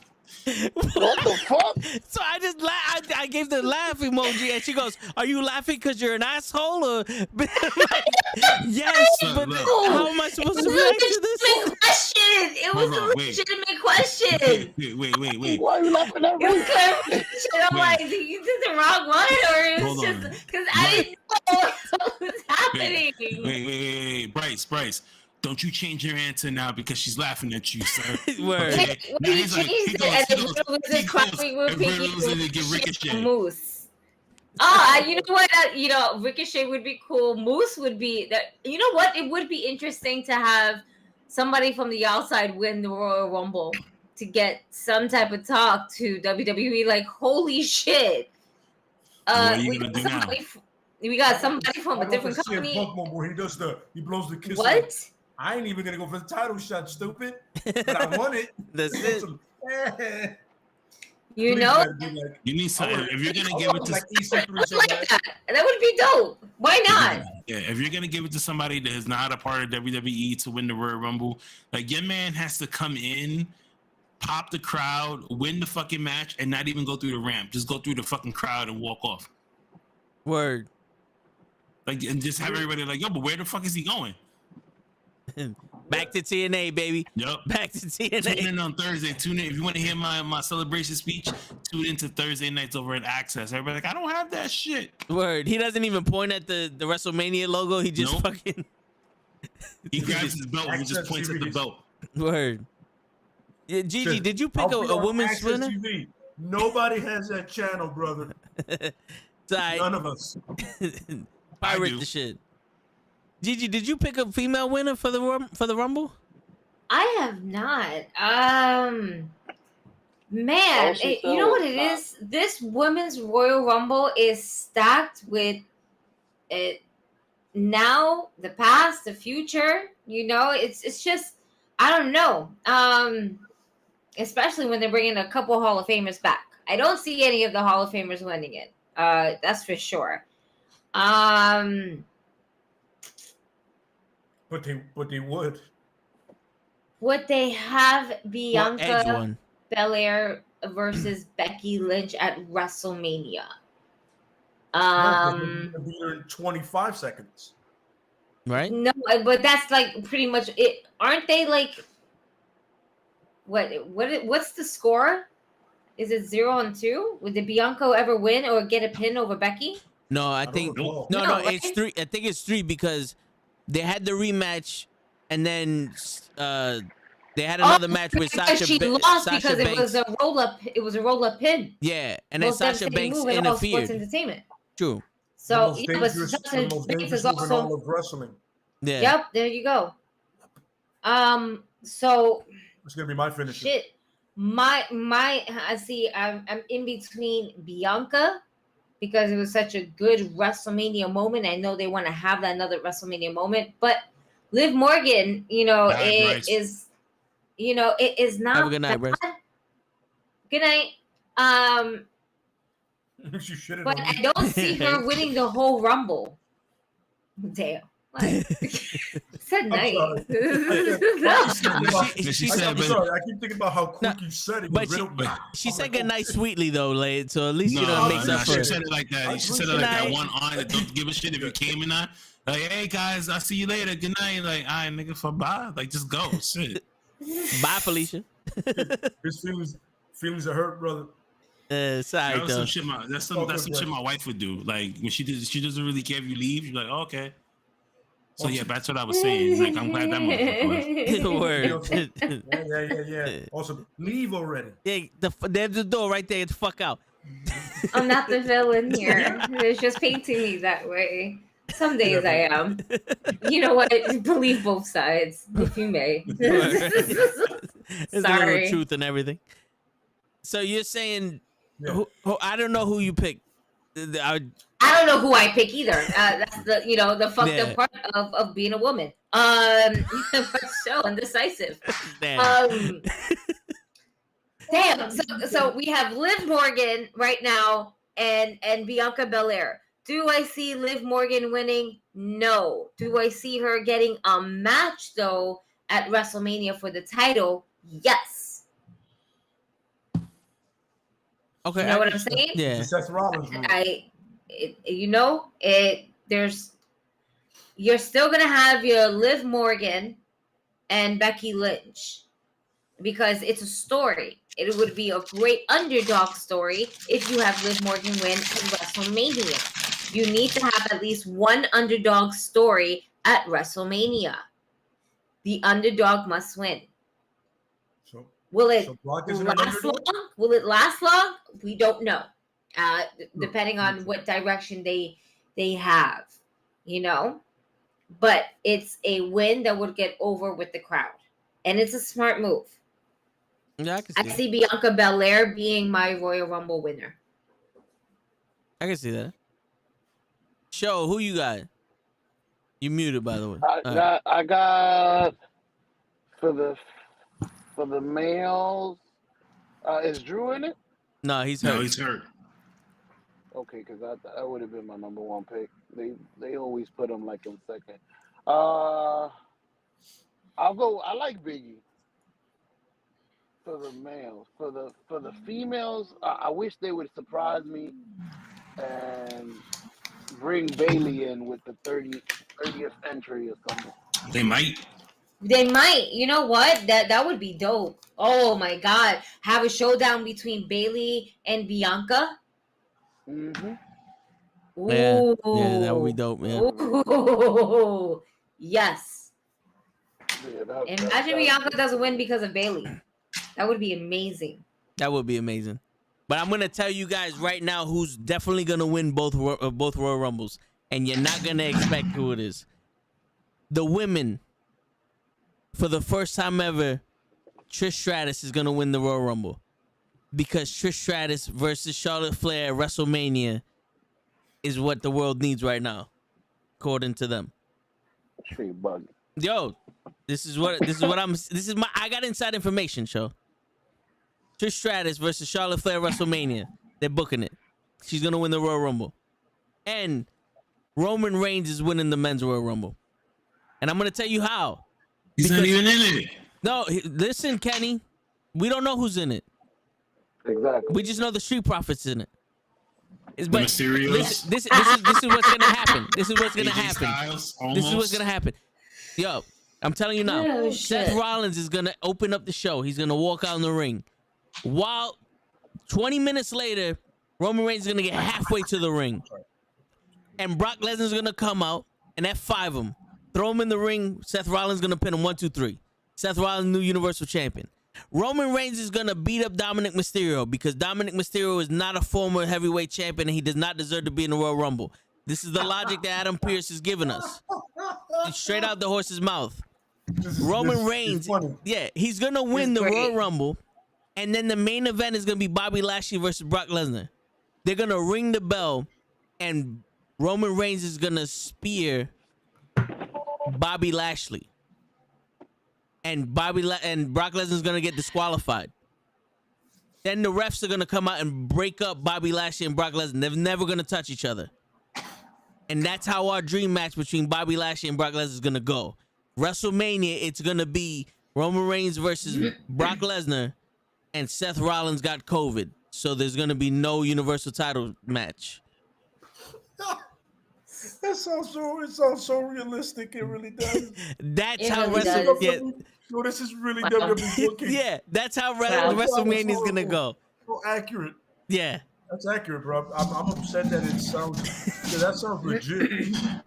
yeah. That's how. And remember, I it's a two-night. It's a two-night. Remember, it's 2 nights. Yep. Yeah. And then So we you get splitting this COVID. shit. I can see all of that happening. Yes. Yep. The whole weekend. Yeah. The comedian who they hired for Bobby Ashley, she's writing Bobby it. Yeah, she's writing it. Even they're bringing her back because they let her go. Oh, they never let her go. So she's been there the whole time. Yeah, they knew She's like the guy from Office Space with the red stapler. Yeah, yeah. There you go. Listen. Just put it in the basement. I wanted to mention this in the chat, but I don't have the the thumbs or the spelling knowledge to write this whole fucking thing in the chat during the my opinion shit with the dumb marks. They knew for a fact she had no idea what the fuck wrestling was. She just was a comedian, and they needed funny. No, they needed funny shit.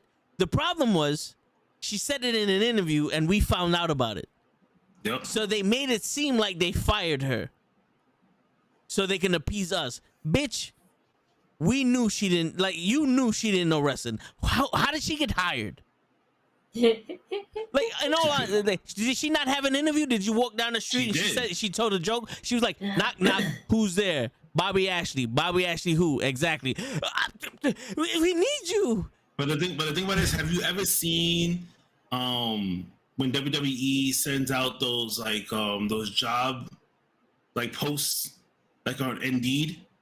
I seen one of those for writers for WWE. They clearly state they're like, you do not need to have any type of wrestling experience or know anything about wrestling. You just need to go in there and do what they want you to do, which is write something that's entertaining. Yeah, and that's what I'm saying. That's what they never fired her. I'm telling you right now. I got inside information, Kenny.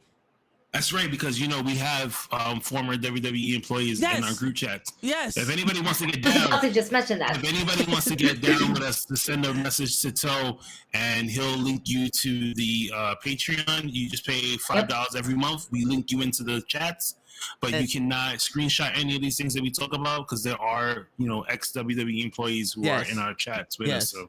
But please make sure to like and comment and share with as much as you can every time we post, because we would appreciate if you would do that. If you were to like and comment and share, because we do this. Yo, show is so low.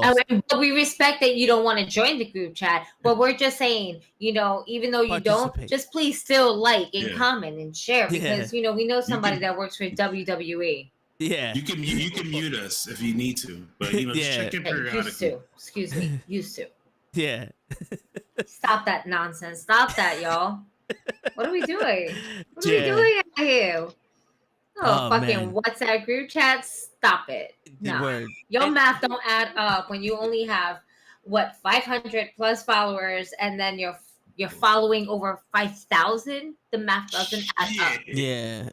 The children's math does not add up correctly. And stop hitting my DMs asking me, can you promote my fucking podcast? Yo, do you know someone on Facebook hit me up, said I could promote your podcast? And I'm like, you literally saw one post, and now all of a sudden you can make me a megastar. So actually some shit that happens automatically. You might need to fix around with your settings and some shit. This is the really shit. You need to fix on those settings of those who can't comment, who hasn't been following you for more a week or so, right? Because then certain things trigger automatic messages hitting you up stating, hey, promote this on at whatever, and that's it. I get 5 of those comments on my fucking every post. Promote this on New York Fashion. Yeah. Yep. Those are just mad spam shits and everything like that. Yep. You're able to fix that in your settings, though. I'm gonna do that. I'm gonna do that when I gotta figure out how to do that. I also had that shit was fucking annoying the shit out of me. I also had 8 friend requests from all the fake cam girls. Go to this website and I can't talk over Instagram because I'm too dirty. Go to this website. I like the half naked girls that watch my IG stories. Yeah. and they leave little likes, and I'm like, what the fuck? It shows I can't talk about this. My wife was watching. He's like, y'all going too far. Yeah, word. No, but so this was a PG show. Word, but yeah, I gotta figure that out. I gotta figure it out because I'm like, yo, stop with this promote shit. Why don't you fucking promote it on New York Fashion, bitch? You want me to promote it? I don't know what the fuck. I even I replied back to him how do you want me to send me a DM? I did that too, and they'd be like, oh, send us a DM. I'm like, no. Yeah, it's nah. I'm. You know what? I'm okay. I'm good. Fucking motherfucker. Like this shit though. You gonna comment, subscribe, share, nigga. Fuck yourself, please. Yo, and it's midnight already. Yeah, I was gonna say, and on that note, it's your friendly neighborhood knuckleheads with our special guest, the call up in the building. Hey. Y'all have a good night. Peace, everybody. The show left before we could say goodbye, and I pressed the fucking button. He said it's 12. That sounds like that show's problem. Word. Watch him come like back. He's gonna come back for sure. Word. He's like, what I miss? Like, tonight he'll come back for sure. You got me here until 5 o'clock. Yo, I'm out. It's 5. Yo, I gotta go. I gotta clock out. I need to leave. It's like shit, man.